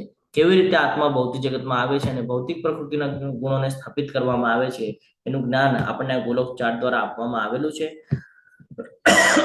ભૌતિક પ્રકૃતિ જે છે એને માતા તરીકે સંબોધન કરેલું છે, જે શરીર સાથે જીવાત્માનો પુરવઠો પૂરો પાડે છે. શું થાય છે? શરીર સાથે જીવાત્માનો પુરવઠો પૂરો પાડે છે. ભગવાન તેમની શક્તિશાળી નજરે જીવાત્માને ત્યાં મૂકે છે અને આમ બીજ સાથે ભૌતિક પ્રકૃતિને ગર્ભિત કરે છે. ભગવાન ખાલી દ્રષ્ટિપાત કરે છે તો શક્ય થાય છે. વિચાર કરજો આ બધું. ભગવાનના ખાલી દ્રષ્ટિપાત કરવાથી સમગ્ર બ્રહ્માંડની અંદર જેટલા પણ જીવ છે એ લોકોને જન્મ પ્રાપ્ત થાય છે. આગળ વધીએ તો હવે આપણે જોઈએ કે આ 3 ગુણો આપણને કેવી રીતે બાંધે છે અને કેવી રીતે આપણે આના ચક્કરમાં આવીને ફસાઈએ છીએ. સત્વ રજસ્તમ ઇતિ ગુણા પ્રકૃતિ સંભવાહ નિબધ્ધનંતિ મહાબાહો દેહે દેહિન અવ્યયમ. ભૌતિક પ્રકૃતિ 3 ગુણોની બનેલી છે. આજે હમણાં આપણે જોયું ને, ભૌતિક પ્રકૃતિ જે ગર્ભોદક્ષા વિષ્ણુના આસપાસનો જે પરિસર હતો એ બધો, એ ભૌતિક પ્રકૃતિ એ 3 ગુણોની બનેલી છે. સત્વગુણ, રજોગુણ અને તમોગુણ. જ્યારે સનાતન જીવ પ્રકૃતિના સંપર્કમાં આવે છે ત્યારે હે મહાભાવ અર્જુન ત્યાં ગુણોથી બદ્ધ થઈ જાય છે. જેવો તમારો જન્મ થાય, જેવા માતાના ગર્ભમાંથી બહાર નીકળીએ તરત માયાદેવીનો પ્રભાવ ચાલુ. કેવી રીતે ઓળખી શકીએ આપણે માયાદેવીનો પ્રભાવ ચાલુ? કોણ કહેશે? હરે કૃષ્ણ. તમે કહેશો પ્રભુ ત્યારે તો આપણને કઈ ખ્યાલ જ ન હોય, કોઈને ઓળખતા ન હોય, કઈ નહીં, નવા હોય ને કઈ મગજ ચાલતું ન હોય ને, વિચાર કરવાની ને બુદ્ધિ વિકસિત ન હોય, એવું જ કહેશો તમે, હે ને? બરાબર ને? હરે કૃષ્ણ. આ બધા શ્લોક એવા છે, એક શ્લોક ઉપર આપણે કલાકો સુધી ડિસ્કશન કરી શકીએ એવા બધા શ્લોક છે. આપણે સમજીએ કે કેવી રીતે આપણે ભૌતિક પ્રકૃતિના સંપર્કમાં આવવાથી તરત માયાદેવી પ્રભાવ નાખે છે. તમે તમારા ફેમિલીની અંદર જોયું હશે, કોઈ બાળકનો જન્મ થાય હોસ્પિટલની અંદર, આજુબાજુ તમારા ફેમિલી મેમ્બર હોય, શું ચર્ચા ચાલતી હોય એ લોકોની ખબર છે? હરે કૃષ્ણ. કોઈ ઓબ્ઝર્વેશન કરેલું છે શું ચર્ચા ચાલતી હોય? બાળકનો જન્મ થાય તમારા ઘરે, સમજો બાળકનો જન્મ થયો, શું ચર્ચા ચાલે છે? કોઈ એનું વિસ્તૃત વર્ણન કરી શકે છે? હું તમને થોડુંક યાદ અપાવી દઉં. ચર્ચા ચાલતી હોય, જો છોકરો થાય તો સૌથી પહેલા તો વંશ, બરાબર ને? વંશનો દીવો સૌથી પહેલો પોઈન્ટ તો આ અહીંયાથી શરૂઆત થાય. પછી તો કે ડોક્ટર બનાવીશ, એન્જિનિયર બનાવીશ. એને પૂછ્યું નથી, પોતે ડિસિઝન લઈ રહ્યા છે. પોતે વિચાર રાખી રહ્યા છે જન્મની સાથે. ગુણ છે ને, કયાક તો ગુણ છે ને, આ પણ વિચાર કરવા તરત એના મગજમાં નાખશે. કોઈક બીજું હશે તો શું કરશે? તરત કુંડલી બનાવવાની પાછળ. ભાઈ આ ટાઈમે જન્મ થયો છે, હું પૂછી લઉં ભાઈ આની કુંડલી કેવી છે, ભાઈ આનું જીવનમાં સફળ થશે કે નહીં થાય. એ સફળ થશે નહીં થાય એના કર્મ નિશ્ચિત કરશે, કુંડલી નિશ્ચિત નહીં કરે. કુંડલી ખાલી કહેશે કે એને જે જન્મ લીધો છે શેની માટે લીધો છે, કયો માર્ગ એને સ્વીકારવો જોઈએ અને કેવી રીતે સ્વીકારવો જોઈએ, આ ડિસ્કશન કરવાનું. તો ડિસ્કશન શું ચાલતું હોય? ભૌતિક જગત સાથેના ડિસ્કશન ચાલતા હોય. સાંભળ્યા છે કોઈ દિવસે? હરે કૃષ્ણ, સાંભળ્યા છે તમે કોઈ દિવસે? હા, તો આ ભૌતિક પ્રકૃતિની અંદર આવ્યાની સાથે આ માયાદેવીનો પ્રભાવ એ બાળક ઉપર તરત હાથમાં લઈને ચાલુ થઈ જાય. હા, હું તો ડોક્ટર જ બનાવીશ, હું એન્જિનિયર જ બનાવીશ. આપણે ડિસિઝન લેતા હોય બધા, અને આપણે જેના મગજમાં એ નાનપણથી બધું ભરાવીએ, પછી એને રમાડીએ, જે કાંઈ પણ કરીએ છીએ આપણે જેને કરાવીએ છીએ ને. નાનું હોય સ્કૂલમાં મોકલવાની પહેલા કેટલું એન્જોય કરાવીએ છીએ એને, પછી ધીરે ધીરે સ્કૂલમાં મોકલ્યો તો હજી લાડ કરે હજી. એટલે એને આપણે જેને ટ્રેન કરીએ છીએ કે ભાઈ તું ભૌતિક જગત સાથે સંકળાઈ રહે, તું ભૌતિક જગતમાં ફસાઈ રહે, તો આ માયાદેવી આપણા દ્વારા એ બધું કરાવી રહી છે. આપણને આ સમજવું પડશે. આપણને માધ્યમ બનાવેલું છે એનું જીવન ખરાબ કરવા માટે, આપણને માધ્યમ બનાવેલું છે, અને આપણે એ માધ્યમ બની રહ્યા છીએ. કેમ? કારણ કે પોતાના મન અને ઇન્દ્રિયો ઉપર કંટ્રોલ નથી. પોતાને ખબર જ નથી કે શેમાં આપણે વ્યક્ત થવાનું છે ને શેમાં વ્યક્ત નથી થવાનું, એ જ આપણને ખ્યાલ નથી. તરત જ આપણે ખુશીમાં આવી જઈએ છીએ, અને ખુશીમાં આવ્યા પછી આપણે ખુશ હોઈએ, માયાદેવી એનો ફાયદો ઉપાડે, માયાદેવી તરત આપણને એટ્રેક્ટ કરી નાખે, એટલે આપણે પછી ખુશીના ભરમાં આવી ને પછી અલગ અલગ કાર્યોમાં વ્યસ્ત થઈ જઈએ છીએ. તો આ સમજવું જરૂરી છે. કોઈ પણ બાળક આવે ને તમે નોટિસ કરીને જોજો, કોઈ દિવસ હોસ્પિટલમાં જજો અને ખાલી ઉભા રહીને જોજો ત્યાં કોઈ બાળકનો જન્મ થાય એ પછીનું આજુબાજુનું વાતાવરણ કેવું છે, કોણ કોણ શું વિચાર કરે છે, કોણ કોણ એને શું શું શીખવાડે છે, કોણ એને હાથ ફેરવીને શું વાત કરે છે. તમે સાંભળજો તો તમને સમજાઈ જશે કે માયાદેવી કોને કહેવાય. આ બધું આપણે સમજવાની જરૂર છે, આપણી માટે છે, પણ આપણે આ બધું સમજી શકતા નથી. તો ભગવાન એ જ કહે છે કે જ્યારે કોઈ સનાતન જીવ પ્રકૃતિના સંપર્કમાં આવે છે ત્યારે હે મહાબાહુ અર્જુન, ત્યાં ગુણોથી બદ્ધ થઈ જાય છે. શરૂઆત ત્યાંથી જ થઈ જાય. પછી આપણને એવું થાય કે ભાઈ આ કેમ આપણી સાથે આવું કરે છે? અરે તમે નાના હતા ને ત્યારે જ આ બધું તમને આપી દીધેલું હતું, અને તમે બધું ગ્રહણ પણ કરી દીધું હતું. જીવાત્મા કેવી રીતે નિયંત્રિત છે? ભૌતિક પ્રકૃતિના 3 ગુણોનો સમાવેશ કરે, સાત્વિક, રાજસિક અને તામસિક. શાશ્વત જીવાત્મા જે છે એ આત્માની ગુણાતીત સચ્ચિત આનંદવાળી પ્રકૃતિ છે. ત્યારે એકદમ કહીએ ને આપણે મેમરી એકદમ ઝીરો કરીને આપેલી હોય ભગવાને આપણને. આપણી જે મેમરી છે એ ડાયરેક્ટ ઝીરો કરીને મોકલાવેલું હોય આપણને કે ભાઈ તું અહીંયા હવે કઈક ફસાતો નહીં, તો અહીંયા યોગ્ય જ્ઞાન લઈ ને મારી ભક્તિ કરજે અને છૂટી જજે. પરંતુ આપણે આજુબાજુ માયાદેવીનો એટલો બધો પ્રભાવ આવી જાય છે કે આપણને રમાડતાની સાથે આપણા મનની અંદર બધું અલગ અલગ બધું એન્ટ્રી કરવામાં આવે. એટલે કહીએ ને આપણે ઓલું નવો મોબાઈલ લઈએ તો એમાં કેમ આપણે બધા એપ્લિકેશનો એડ કરતા હોઈએ, ફેસબુક, ઇન્સ્ટાગ્રામ, વોટ્સઅપ છે ને, કોન્ટેક્ટ ડિટેલ્સ બધું કેમ એડ કરતા હોય, એવી રીતે નાના બાળકની અંદર માયાદેવી દ્વારા આપણને મોહરો બનાવીને આ બધું એડ કરવામાં આવે છે. પછી આપણે કહીએ કે મારું બાળક મારું સાંભળતો જ નથી. ક્યાંથી સાંભળે? તમે એને નાનપણથી જ ભૌતિક જગતનું જ્ઞાન આપી દીધું છે, હવે ભૌતિક જગતમાં વ્યસ્ત રહે છે. જો તમે એને નાનપણથી જ એક સંસ્કાર કરવામાં આવે છે, જે જૂના લોકો છે લોકોને ખબર હશે કે અલગ અલગ વસ્તુ મૂકવામાં આવે, પુસ્તક મૂકેલું હોય, ચાકુ મૂકેલું હોય, એવું બધું, પેન મૂકેલી હોય, એવું બધું મૂકેલું હોય. અત્યારે જોવા મળે છે? જોયું છે અત્યારે કોઈ દિવસે? ના પ્રભુજી, અત્યારે નથી જોયું. પેલા આવું બધું મૂકવામાં આવતા, અને મૂકવાની પહેલાની જે સમય હોય એ સમયમાં કન્ટિન્યુઅસ એને ભાગવતમ ભગવદ્ ગીતાનું જ્ઞાન મૂકવામાં આવતું કન્ટિન્યુઅસ. ભલે એને કાંઈ સમજાય ના સમજાય પછીનો પાઠ છે, પણ એને આ કાનમાં પડે એ પ્રમાણે કહેવામાં આવતું, જેનેથી એ ભક્ત બની શકે. અત્યારે જોઈએ તો માતાના ગર્ભમાં જયારે બાળક હોય ને ત્યારે ભાગવતમ ભગવદ્ ગીતા વાંચવા લગાડવાની હોય, સમજાવવાની હોય. અત્યારે જોવા મળે છે? નહીં. અત્યારે તો બિલકુલ આપણે આ બધું જોતા નથી, અને એનું જ રિઝલ્ટ આપણને અત્યારે મળી રહ્યું છે. અને પછી આપણે કહે છે પ્રભુ રિઝલ્ટ નથી મળતું, રિઝલ્ટ નથી મળતું. રિઝલ્ટ મળે છે, આપણા કાર્ય એવા છે ને કે એ રિઝલ્ટ આપણને એક્સેપ્ટ નથી થતું. તો આ ગુણો દ્વારા આપણે હંમેશા ફસાઈએ છીએ. હે નિષ્પાપ, એને શું કે છે? નિષ્પાપ. કારણ કે એની કાંઈ ભૂલ નથી એમાં. એની આજુબાજુના જે એટમોસ્ફિયર વાળા છે એ લોકો જ એને બધું કન્ટિન્યુઅસ બધું આપી રહ્યા છે, તો એ તો ગ્રહણ જ કરશે. એનું કામ જ છે એ સમયે ગ્રહણ કરવાનું. તમે એને જે શીખવાડશો એ પ્રમાણે એ શીખશે.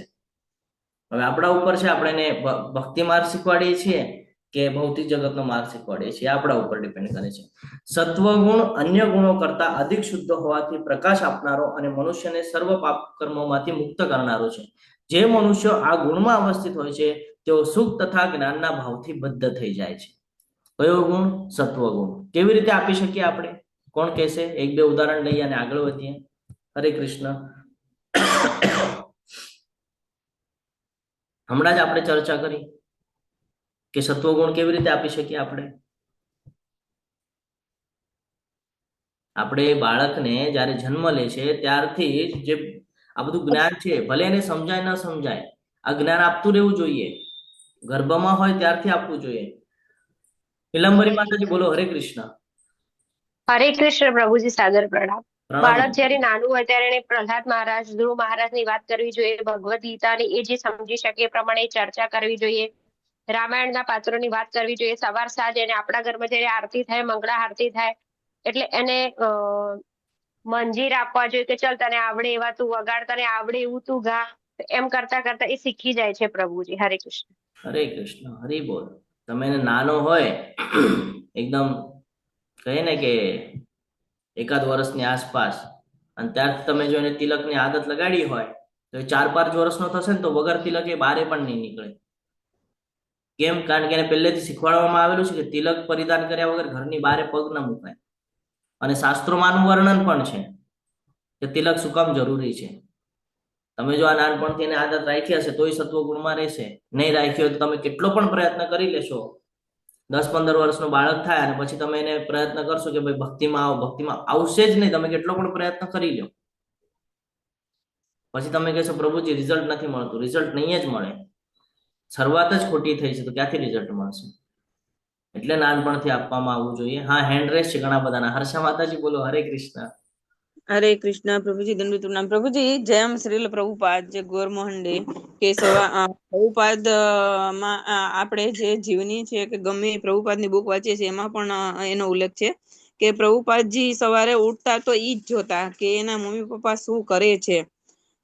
એટલે ઈ સંસ્કાર પ્રભુપાદજીમાં હતા પહેલેથી જ. અને આમે આપણે ગર્ભમાં બાળક હોય તો ભગવદ ગીતાનું વાંચન કરવાનું, કે જે આપણે આવા એને સંસ્કાર પહેલેથી જ જો હોય ને તો ઈ શુદ્ધ સત્વમાં આવે પ્રભુજી. નહીં તો પછી ખરાબ હોવાના ચાન્સ રહે. હરે કૃષ્ણ. હરે કૃષ્ણ. સુશી માતાજી બોલો. હા, હરે કૃષ્ણ. સવારની મંગલા આરતી ની અંદર આપણે જોઈએ છીએ કે સાવ નાનકડા 4 વર્ષના જગન્નાથ પ્રભુજી છે એ બધા પાસેથી આરતી ગાવા માટે, નૃસિંહ આરતી ગાવા માટે, પછી તુલસી આરતી ગાવા માટે બધા પાસે માઇક લઈ લે, પછી આરતી આપવા માટે દોડે સાવ નાની ઉંમરે. અને પછી એને ફૂલ સુંગાડવા માટે, એ ખૂબ સેવા કરવા માટે આમ તત્પર હોય ને એવું. એમાં એને માઇક ના આપે તો એટલા બધા ઓલા થઈ જાય વિવળ. એટલે એને આ ઘરમાં જોયું છે એના મમ્મી પપ્પાનું કે પહેલેથી જ ભક્તિ જોઈ છે. પછી ધોતી જભ્ભો પહેરેલો હોય, તિલક કરેલું હોય ને નાનકડા પ્રભુજી એટલા સુંદર લાગતા હોય કે આપણે એમ થાય કે આના સંસ્કાર કેટલા સત્વગુણી ઊંચા છે. પણ એના મા બાપને ધન્યવાદ આપવા પડે. હરે કૃષ્ણ. હરે કૃષ્ણ. તો આ સમજવું બહુ જરૂરી છે. હું તમને તમે ઉદાહરણ આપો ને, હું તમારી સાથે એક ઉદાહરણ શેર કરું. મારી એક ફ્રેન્ડ છે, એ ફ્રેન્ડને મેં ભગવદ્ ગીતા ગિફ્ટ કરેલી એમના બર્થડે ઉપર. તો એ રોજ વાંચે છે, કન્ટિન્યુઅસ વાંચે. અને ન સમજાય ને તો મને પૂછે કે આનું શું છે, આનું શું છે. પછી હું એને કહું આનું આમ છે, આનું આમ છે. એનો એક બાળક છે 2 વર્ષનો, એટલે હવે લગભગ 2 વર્ષનો થવા આવ્યો છે. થોડું થોડું બોલે છે. એની તમે કન્ડિશન હું તમને કોઈક દિવસે એનો વિડીયો કાઢીને તમને મોકલાવીશ. એમને કહીશ બેનને કે ભાઈ વિડીયો મોકલાવો, મને વિડીયો મોકલાવીશ. એને તમે ભણવાની માટે એને બેસાડો ને ના પાડે, પણ ભગવદ્ ગીતા જેવી બતાડો ને એમ કે હા મને આ જ શીખવું છે. શું કામ ખબર છે એની પાછળનું રીઝન?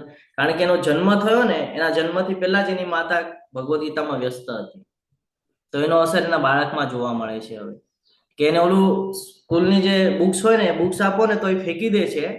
હજી તો એને એટલું સમજાતું પણ નથી. એ બુક્સ ફેંકી દે છે, પણ તમે એની સામે ભગવદ્ ગીતા કહેશો ને તો એ તમે એ તમને ઓળખતો હશે કે નહીં ઓળખતો હોય, એને એનાથી કાંઈ લેવા દેવા નથી. એને ભગવદ્ ગીતાને એ ઓળખે છે, એ તરત આવીને બેસી જાય, હા મને આ જ જોઈએ છે.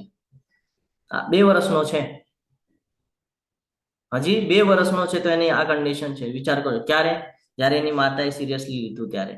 અને આપણે એ જ ફોલો નથી કરતા જેનું આપણને અત્યારે દ્રશ્ય જોવા મળે છે. હા બોલો ખુશી માતાજી, હરે કૃષ્ણ. હરે કૃષ્ણ પ્રભુજી.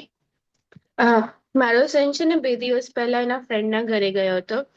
તો ત્યાં છે ને તે ટ્રાન્સલેટર આપણે જે માસી છક્કા કહીએ એ આવ્યા હતા. તો એ ભાભીએ છે ને પૈસા આપ્યા, તો બધાને આશીર્વાદ આપવા બોલાવ્યા. તો એ ગળામાં માળા પહેરી છે ને તિલક છે. તો આને જોઈને એમણે સામેથી રાધે રાધે કીધું કે મમ્મા પૈસા એમણે આપ્યા, પણ એમના છોકરાને કે કોઈને કઈ નહીં, ને મને પાસે બોલાવીને રાધે રાધે કીધું, મને વધારે આશીર્વાદ આપ્યા. હું કીધું કે એમને કેવી રીતે ખબર પડી ગઈ? હું તો તું માળા પહેરી છે ને ટીકો લગાવ્યો છે ને એટલે. હરી બોલ, ખૂબ સરસ. ઈલા માતાજી બોલો, હરે કૃષ્ણ. હરે કૃષ્ણ. પ્રણામ પ્રભુજી. પ્રણામ. પ્રભુજી, બાળકો જ્યારે નાના હોય ત્યારે જે ડિવોશનલ એક્ટિવિટી કરાવીએ છીએ તો બાળક જલ્દી શીખી જાય છે. જ્યારે મારો બાળક અત્યારે 12 વર્ષનો છે, બેબી 10 વર્ષની છે, પણ જેમ જેમ મોટા થાય છે અને સ્કૂલના વાતાવરણમાં જાય છે તો પછી એને તિલક લગાવીને જવામાં શરમ આવશે. ત્યારે એની ઉપર નાના હતા એનાથી પણ વધારે મહેનત કરવી પડે છે. ને હવે તો કહીએ છીએ તો એ લોકોને થોડું ગમતું પણ નથી, કે એવું લાગે છે કે અમને જ કહે છે, મારા ક્લાસમાં તો કોઈ નથી, મારે કોઈનો ડબ્બો નહીં ખાવાનો. એટલે થોડા જેમ મોટા થાય એમ થોડું વધારે ડિફિકલ્ટ થતું જાય છે. તો શું એ બરાબર જ છે? યસ માતાજી, હમણાં જ આપણે ચર્ચા કરીને 10th પછી 12th માં જઈએ તો ડિફિકલ્ટ થાય ને, એમ જેમ જેમ જીવન આગળ વધે એમ ડિફિકલ્ટી વધે. જીવનના અંદર આ રૂલ્સ છે માતાજી. જેમ નાના તમે હતા આગળ ત્યારે તો વધશો, ઇઝીલી પ્રભુજી તુલસી આરતી, મંગલા આરતી, કીર્તન કરાવતો હતો. હવે એને કીર્તન કરાવતા હોય ને આગળ જવાનું કહે તો પણ એને થોડી આમ શરમ આવે છે, આગળ નથી જતો.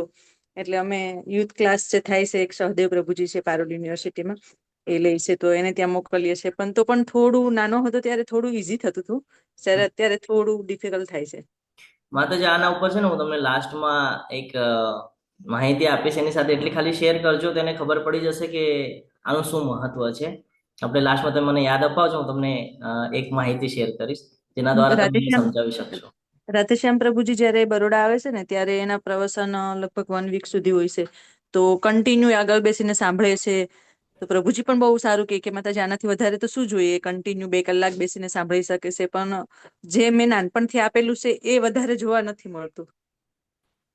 આપણે એના ઉપર આવશું. એ ભૌતિક જગત સાથે સંકળાયેલા છે, એમને ભૌતિક જગતના જે સંસાધનો છે એ જોયા છે, અને એમની ક્યાંક ને ક્યાંક ઈચ્છાઓ છે કે મારું બી આવી રીતેનું સ્ટ્રક્ચર ઊભું હોય, મારું બી આવું સ્ટ્રક્ચર થાય, એ માટેના એમના પ્રયત્નો છે. એટલે એમને આ બધું એટલું બધું એટ્રેક્ટ નથી કરતું, પણ એની હું તમને લાસ્ટમાં આન્સર આપીશ કે તમે એને કેવી રીતે સમજાવી શકો છો. ચિંતા નહીં કરતા માતાજી. હરે કૃષ્ણ. નીલાંબરી માતાજી બોલો, હેન્ડ રેસ છે તમારો. હરે કૃષ્ણ પ્રભુજી. મારી નાની બેબી છે 8 વર્ષની વૈષ્ણવી, નરસિંહ આરતી બહુ જ સરસ ગાય છે મોઢે, અને એને કરતાલ વગાડતા બહુ જ સરસ આવડે છે. હરે કૃષ્ણ બાબુ. હરે કૃષ્ણ. તો આ જો આવી રીતે આ ચર્ચા એટલી બધી થઈ શકે ને, આના ઉપર એક એક શ્લોક એટલા મહત્વના છે. 14મો અધ્યાય, આ હવે છેલ્લા અધ્યાયો છે ને, બધા બહુ મહત્વના છે. અને જો જીવનમાં આપણે નાની નાની બાબતો જો ચેન્જ કરશું ને, ઓલું કે ને ટીપે ટીપે સરોવર ભરાય, તો બધા ટીપા ટીપા જો આપણે ઓળખી જશું ને કે કયું ટીપું આપણા કામનું છે ને કયું નથી, તો તમારું જયારે સરોવર ભરાશે ને ત્યારે તમને ખબર પડશે કે હા આ આપણે લાભમાં છીએ. આપણે બધા અત્યારે ભૌતિક જગતના લાભમાં ફસાયેલા છીએ, જ્યારે કે આપણે આધ્યાત્મિક લાભની વિચાર રાખવા જોઈએ. તો હે નિષ્પાપ, સત્વગુણ અન્ય ગુણો કરતા અધિક શુદ્ધ હોવાથી પ્રકાશ આપનારો અને મનુષ્યને સર્વ પાપ કર્મોમાંથી મુક્ત કરનારો છે. જે મનુષ્ય આ ગુણમાં અવસ્થિત હોય છે તેઓ સુખ તથા જ્ઞાનના ભાવથી બદ્ધ થઈ જાય છે.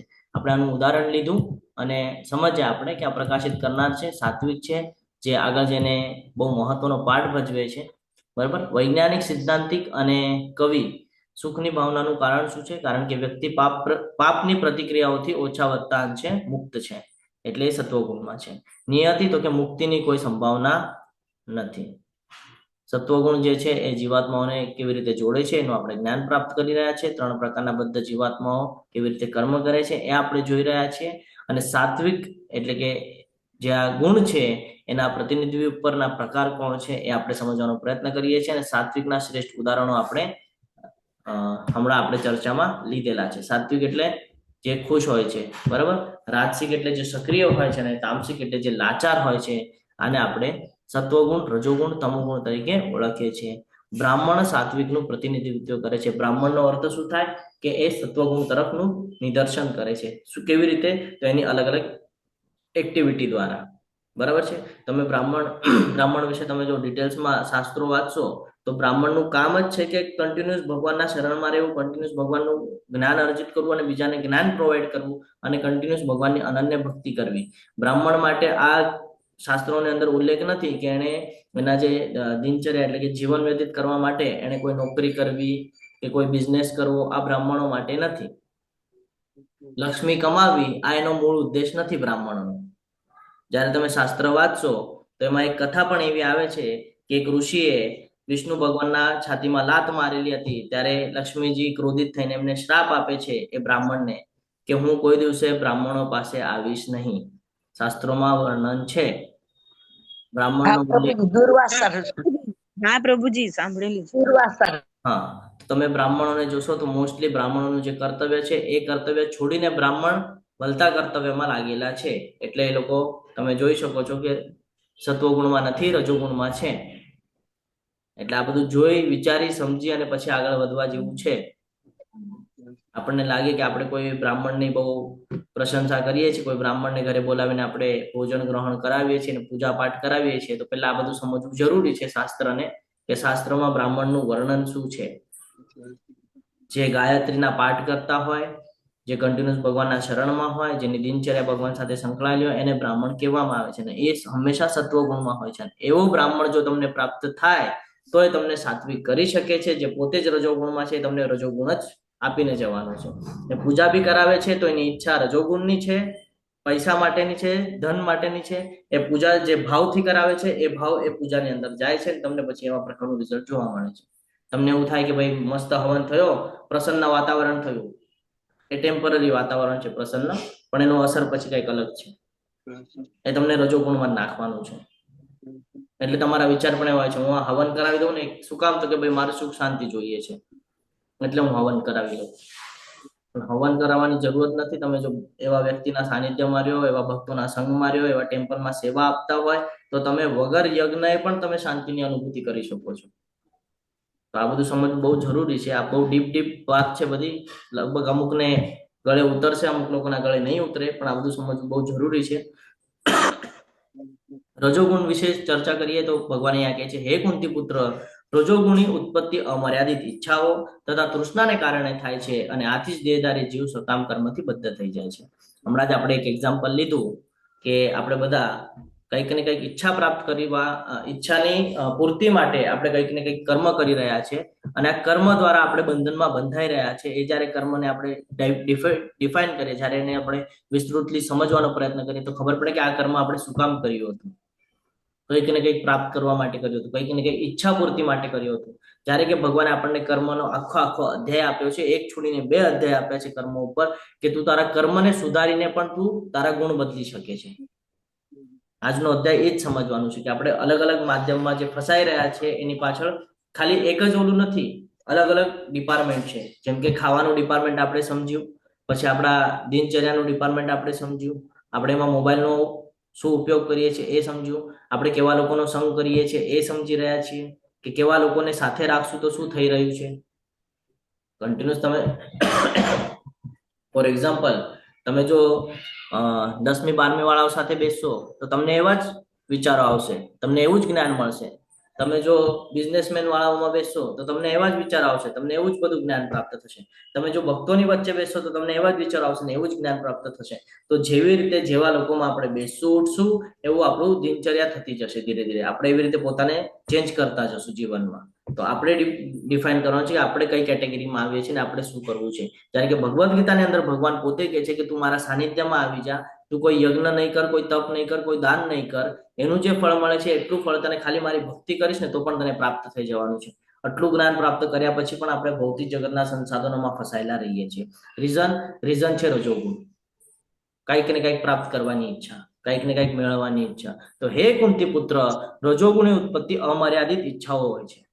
અમર્યાદિત ઈચ્છાઓ એક પૂરી થાય ને બીજી તરત રેડી હોય. તમે જોજો ક્યારેક તમને એક્ઝામ્પલ તમને પોતા પાસે હશે, નવો મોબાઈલ, નવી ગાડી, નવું ઘર, નવું મકાન, નવી વસ્તુ કાંઈ પણ તમે લેતા હશો, 10 દિવસ સુધી સારી લાગે, 11મા દિવસે તમે જોશો ક્યાંય બી ફેંકેલી હશે, ક્યાંય બી પડેલી હશે, તમે એને વેલ્યુ નહીં આપો.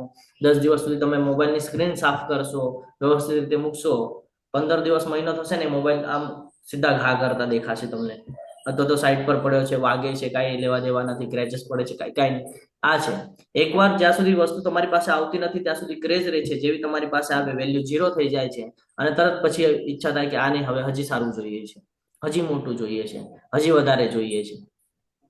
પૈસાના બાબતમાં પણ એવું થાય, જ્યાં સુધી તમારી પાસે ન હોય ત્યાં સુધી ઈચ્છા થાય જોઈએ છે. જેવા તમે પૈસા કમાવા લાગો ને એટલે થાય હજી જોઈએ છે, હજી જોઈએ છે. પછી લાખમાંથી કરોડ પર પહોંચી જાય માણસ, ભાઈ હવે લાખોમાં નથી કમાવું, હવે કરોડમાં કમાવું છે. પણ એ કેમ ભૂલી જાય છે કે ભાઈ આખું જીવન છે એ જગતની અંદર સંકળાઈ રહ્યું છે. મૃત્યુ થશે તો એ પૈસા કમાવેલા સાથે નથી આવવાના, ભક્તિ સાથે આવવાની છે. અને એ જ માધ્યમ, હું તમને એ જ માધ્યમ સમજાવું છું. એ જ માધ્યમ જો તમે ભક્તિ માર્ગ ઉપર હો તો તમને વગર માગે બધું પ્રોવાઈડ થઈ જાય છે, વગર માગે. ઘણા બધા ઉદાહરણ છે આના. એ તમારી નિયત સારી હોય અને તમે જો ભગવાનની ભક્તિમાં દ્રઢ નિશ્ચયપૂર્વક આગળ વધેલા હોય તો ભગવાન એના કે એના પ્રકારે તમને બધું પ્રોવાઈડ કરાવી દે છે. તમે જોશો આજે કે મંત્રીઓ કરતા જે ભગવાનના સાનિધ્યને પકડીને ચાલી રહ્યા છે ને, મંત્રીઓ પાસે જેટલા પૈસા નથી ને એની કરતા ડબલના પૈસા આજે ભગવાનનું નામથી જે અહીંયા પ્રચારિત થાય છે. આપણે હું કોઈનું નામ નથી લેતો, એક્ઝામ્પલ આપી રહ્યો છું તમને. તમે જો એ ભગવાનને પોતાની સાથે રાખીને કરી રહ્યા છે, કેટલાક પૈસા આવી રહ્યા છે એ લોકો પાસે. જોયું છે તમે કોઈ દિવસ? વિચાર કર્યો છે? એક એક કથાના કેટલા પૈસા ચાર્જ કરે છે. અને એ જ જગ્યાએ આપણે Bhagavad Gita free of cost આપી રહ્યા છે, એ જ જ્ઞાન આપી રહ્યા છે, ફ્રી ઓફ કોસ્ટમાં આપી રહ્યા છે. એ લોકો રજોગુણ સાથે સંકળાયેલા છે અને જે અહીંયા ફ્રી ઓફ કોસ્ટ આપી રહ્યા છે એ લોકો સત્વગુણ સાથે સંકળાયેલા છે, કારણ કે એ લોકોની ઈચ્છા નથી એમાંથી કઈ પ્રાપ્ત કરવાની. એ લોકોની ઈચ્છા છે બીજાને પણ જ્ઞાન પ્રોવાઈડ કરાવવાની. આ સમજવું બહુ જરૂરી છે. હું તમને ઉદાહરણ એટલા માટે આપું છું ભૌતિક જગત સાથે સંકળાયેલું કે તમે એને વ્યવસ્થિત રીતે સમજો અને આપણી જ્યાં ભૂલ થાય છે ને આપણે એ ભૂલ સુધારી શકીએ. આગળ તમોગુણની વાત કરીએ તો તમોગુણની અહીંયા ચર્ચા કરીએ તો હે ભરત પુત્ર, એમ જાણી લે કે અજ્ઞાનથી ઉત્પન્ન થતો તમોગુણ સર્વ દેહધારી જીવોનો મોહ છે. આ ગુણના પરિણામો ઉન્માદ, આળસ તથા નિદ્રા હોય છે કે જે બદ્ધ જીવને બાંધે છે. આનું ઉત્તમ ઉદાહરણ એટલે આપણા બધા સાથે થતું હોય છે. આપણને એવું થાય, ચલ ને આવતીકાલથી મંગળા આરતી કરશું, આજે સુવા દે ને. કોઈ દિવસે શરૂઆત જ ન થાય. ઘણા લોકો એવા આપણા ઘરની અંદર જોવા મળ્યા છે કે ભાઈ કાલથી ચાલુ કરશો, કાલથી ભક્તિ ચાલુ કરશું, નહીં તો હવે કરશું આવતા મહિને 1 તારીખ આવે ને 1 તારીખ કરશું. પછી જયારે વર્ષ પૂરું થવા આવે ને અંગ્રેજી વર્ષ, ત્યારે કે ભાઈ 1 જાન્યુઆરીથી કરશું. કોઈ દિવસે કાલ આવે ને જે આવે છે એ આજ જ આવે છે. કાલ કોઈ દિવસે આવતી નથી. કાલ જ હોય છે, ધ્યાનમાં રાખવાનું. જ્યારથી જ્ઞાન પ્રાપ્ત થાય ત્યારથી તરત ભક્તિમાં લાગી જવું, આ આપણું સંકલ્પ હોવો જોઈએ.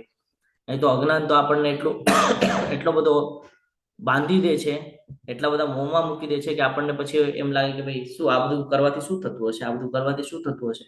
પરંતુ જયારે તમે એવા ભક્તોને મળો ને, એ તમને એમના એક ઉદાહરણો આપે ને. હવે આજે પણ આપણે 2 ઉદાહરણ લેવાના છીએ એમના લાઈફમાં જે ઘટના ઘટી છે એના ઉપરથી આપણને ખબર પડે કે ભગવાન એના કે એના પ્રકારે કેમ આપણને દર્શન આપી દે છે ને એ ખબર પડે.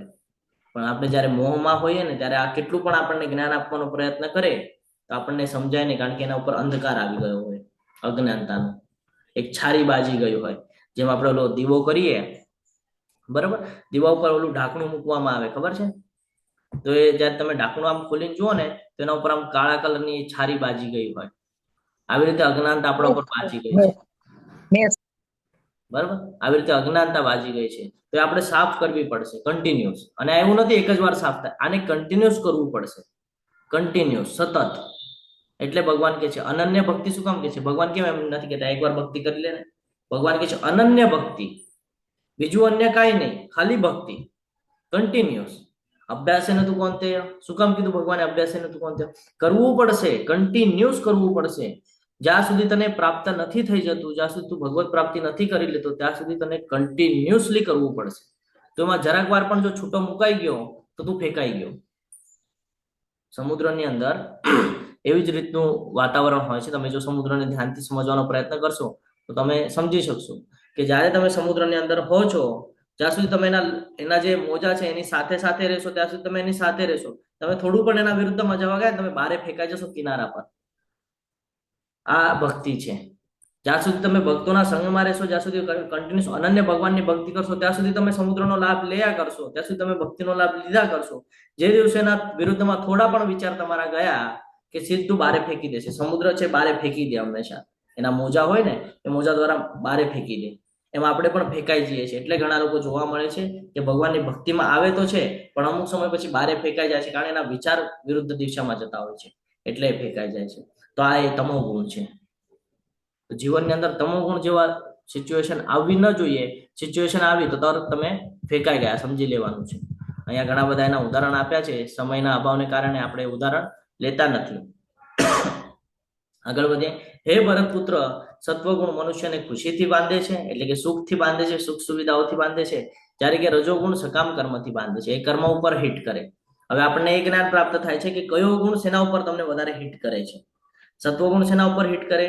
પ્રસન્ન રખાવે, સુખ આપે, એટલે તમે એમાં ફસાવો. બરાબર છે. જ્યારે રજોગુણ તો કે સકામ કર્મથી, કર્મની ઈચ્છાઓ વધે તમને અને પછી એનાથી ઇન્દ્રિય તૃપ્તિના સંસાધનો, એટલે સકામ કર્મથી બાંધે છે. અને તમોગુણ તો કે મનુષ્યના જ્ઞાનને ઢાંકી દે છે અને પ્રમાદથી બાંધે છે. તો આ ત્રણે ત્રણ ગુણ છે. આ ત્રણે ત્રણ ગુણ સાંકળીઓ છે. એકને આપણે સોનાની સાંકળી તરીકે સંકળાવીએ, એકને ચાંદીને, ત્રીજી તમારી જે ઈચ્છા હોય રૂપાની કહો કે તાંબાની કહો.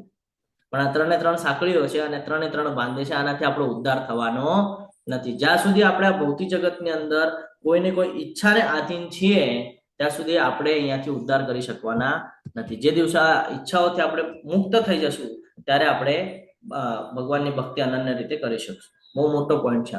હે ભરતપુત્ર, કોઈ વાર સત્વગુણ, રજોગુણ તથા તમોગુણને પરાસ્ત કરીને મુખ્ય બની જાય છે, તો કોઈ વખત રજોગુણ, સત્વગુણ તથા તમોગુણને પરાસ્ત કરીને મુખ્ય થાય છે. વળી કોઈ વેળાએ તમોગુણ, સત્વગુણ તથા રજોગુણને પરાસ્ત કરે છે. આવી રીતે સર્વોપરિતા માટે સતત સ્પર્ધા ચાલ્યા કરે છે. ત્રણેય ગુણ એકબીજા સાથે કન્ટિન્યુ સ્પર્ધા કરે છે. એટલે તમે પરિસ્થિતિ એમ સમજો કે તમે એક મનુષ્ય છો અને તમને ત્રણ રસ્સીથી બાંધેલું છે, ત્રણ સાંકળીથી બાંધેલું, અને પોતાની પાસે ખેંચવાનું કામ ચાલી રહ્યું છે.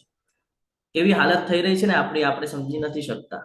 રિયલમાં ઘરની અંદર ઉભા રહેજો, ત્રણ રસ્સી બાંધવા લગાડજો અને કેજો ખેંચો તો તમે મને સમજાશે શું હાલત. આ હાલત આપણી સાથે થઈ રહી છે રિયલમાં.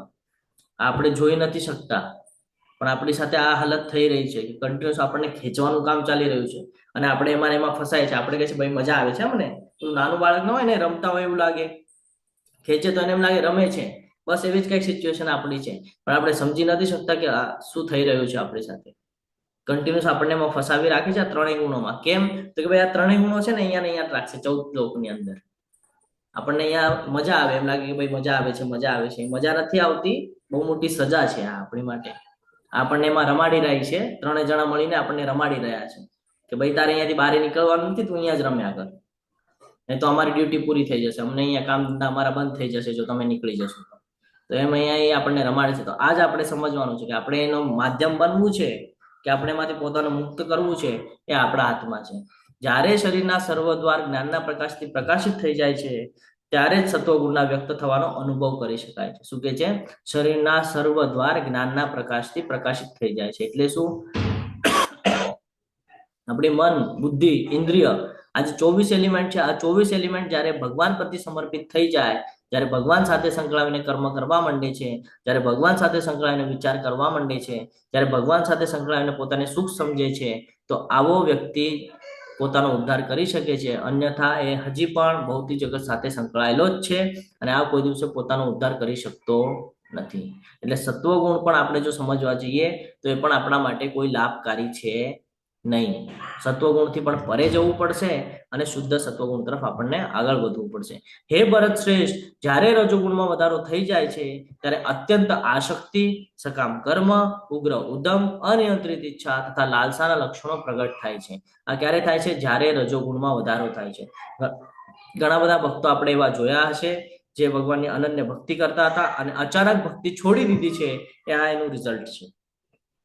આ શ્લોક દ્વારા એ સમજમાં આવે છે કે કન્ટિન્યુઅસ ભગવાનની ભક્તિ કરતા હતા અને મનની અંદર કઈક રજોગુણી જોઈ ગયા, ચિંતન કર્યું અને ધ્યાયતો વિષયાન પુંસ, એનું ચિંતન કરીને હવે એમાં ફસાઈ ગયા અને તરત બારે ખેંચાઈ ગયા. કેમ?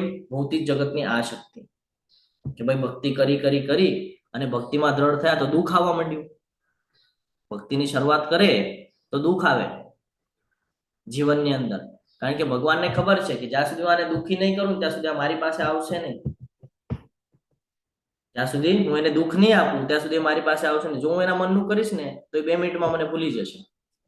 પણ જો એ ભક્તિ કરે ને લાવ એના જીવનમાં દુઃખ નાખું. એટલે સૌથી પહેલા શરૂઆત કરશે ફેમિલીથી. સૌથી પહેલો કોઈ વિરોધ કરશે તો ફેમિલીમાંથી કોઈને કોઈ કરશે કે શું આખો દિવસ ભક્તિ કર્યા કરે છે, કામ ધંધા ઉપર ધ્યાન દે. અહીંયાથી શરૂઆત થશે.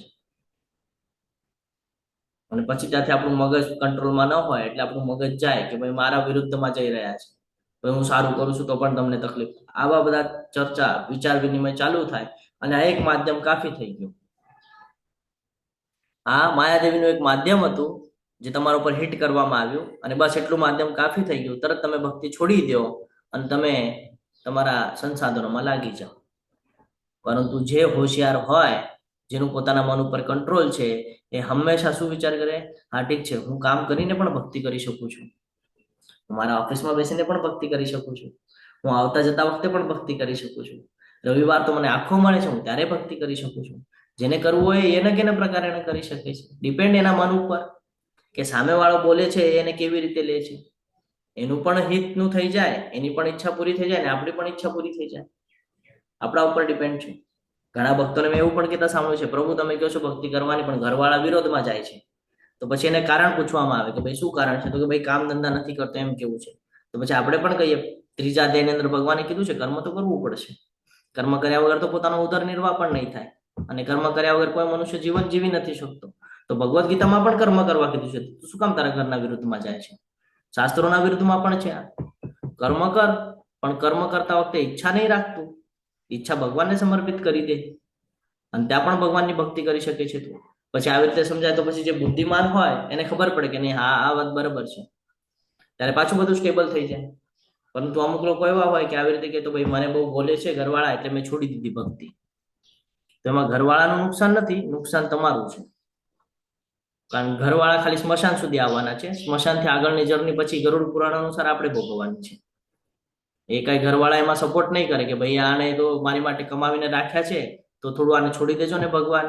તો ભગવાન કઈ સાંભળશે નહીં. તમે જયારે ભગવાનને વિનંતી કરશો કે ભાઈ આને મારી માટે કરોડો રૂપિયા કમાવી રાખ્યા છે, થોડું એને વધારે ત્રાસ નહીં આપતા, તો ભગવાન કહેશે તો પછી ફસાવ્યું શું કામ? કર્મનું બંધન તો બધાને લાગુ થાય છે. એટલે આ બધા ઉપર વિચાર કરજો. રજોગુણમાં વધારો થઈ જાય ત્યારે અત્યંત આસક્તિ આવી જાય, સકામ કર્મ કરવા માંડે, ઉગ્ર ઉદમ એટલે ચીડચીડ થાય, અનિયંત્રિત ઈચ્છાઓ પર નિયંત્રણ ન હોય, પછી આ પણ જોઈએ છે ને ઓલું પણ જોઈએ છે ને, લાલસા, કામ, ક્રોધ, લોભ, મોહ, માયા, મદ મત્સર આ બધું આપણા પતનના કારણો છે. અને એક એક એક ચાલુ થઈ જાય. હે પુત્ર, જ્યારે તમો ગુણમાં વૃદ્ધિ થઈ જાય છે ત્યારે અંધકાર, જડતા, ઉન્માદ અને મોહ વ્યક્ત થાય છે. એટલે આને કહીએ વિનાશકાલે વિપરીત બુદ્ધિ. આ તમો ગુણનો એક મેઇન પોઈન્ટ છે, વિનાશકાલે વિપરીત બુદ્ધિ. જ્યારે આપણો વિનાશ નિશ્ચિત થવાનો હોય ત્યારે આપણી બુદ્ધિ વિપરીત દિશામાં જ ચાલતી હોય. તો એ આ તમો ગુણ છે કે જ્યારે એ વધી જાય છે તો આપણે અંધકારમાં જઈએ છીએ. તમે ત્યારે એને કેટલું પણ ભક્તિનો ડોઝ આપશો તો એ કહેશે હા હા કરીને ઇગ્નોર કરશે તમને. કારણ કે અંધકારની છારી બાજેલી છે એના ઉપર. જ્યાં સુધી તમે સાફ નહીં કરો, ઓલું આપણને કીધું ને કે ગર્ભાશયથી આવૃત્ત હોય, પછી જે અરીસો હોય એ ધૂળથી આવૃત્ત હોય છે ને, તો એવી રીતનું કઈક પરિસ્થિતિ નિર્માણ થાય આ તમો ગુણમાં. કે હોય તો એ અજ્ઞાનતા, એની પાસે જ્ઞાન હોય બધું પણ અજ્ઞાનતા એના ઉપર વર્ચસ્વ જમાવી લીધું હોય આ તમો ગુણે. અને તમો ગુણના કારણે એ ન કરવા જેવા બધા કામ કરે અને પછી મોહમાં આવીને પોતાનું પતન કરી લેતા હોય છે. તો આપણે અહીંયા વિરામ લઈએ છીએ. આવતીકાલે આપણે આને કન્ટિન્યુ કરશું. બહુ મહત્વનો અધ્યાય છે, નાનો અધ્યાય છે, પણ જીવનમાં ઉતારવો, સમજવો અને આના હિસાબથી જીવન જીવવું બહુ પરિવર્તન લાવી શકે છે. જીવનમાં સુખ શાંતિની અનુભૂતિ જોઈતી હોય તો આના ઉપર બહુ ડિટેલ્સમાં વિચાર કરજો, ચાર્ટ બનાવજો અને ચાર્ટ બનાવીને એનામાં ધીરે ધીરે પ્રગતિ કેમ કરવી એના વિશે ભક્તિ વૃક્ષાની અંદર ખાસથી ચર્ચા કરજો. એક સેશન રખાવજો 14મા અધ્યાય ઉપર, સ્પેશિયલ સેશન રખાવીને એના ઉપર ડિસ્કશન કરજો અને કેવી રીતે એમાં સુધારા વધારા કરવાના એની માટેની ચર્ચાઓ કરજો. તમે બધા ખૂબ શાંતિપૂર્વક સાંભળો એટલે તમારો બધાનો ખૂબ ખૂબ આભાર વ્યક્ત કરું છું. આ સાથે આપણે અહીંયા વિરામ લઈએ છીએ. વાંછા કલ્પતરુભ્યશ્ચ કૃપા સિંધુભ્ય એવ ચ પતિતાનામ પાવનેભ્યો વૈષ્ણવેભ્યો નમો નમઃ. અનંત કોટી વૈષ્ણવ વૃંદ કી જય. ભગવદ ગીતા की जय. श्रील प्रभुपाद की जय. सद्गुरुदेव की जय. હરે કૃષ્ણ હરે હરે કૃષ્ણ કૃષ્ણ કૃષ્ણ કૃષ્ણ કૃષ્ણ હરે હરે હરે રામ હરે હરે રામ રામ હરે રામ રામ રામ રામ હરે રામ હરે હરે હરે હરે કૃષ્ણ હરે સર્વજન કૃષ્ણ હરે કૃષ્ણ પ્રભુજી, તને પ્રણામ, સાદર પ્રણામ. કૃષ્ણ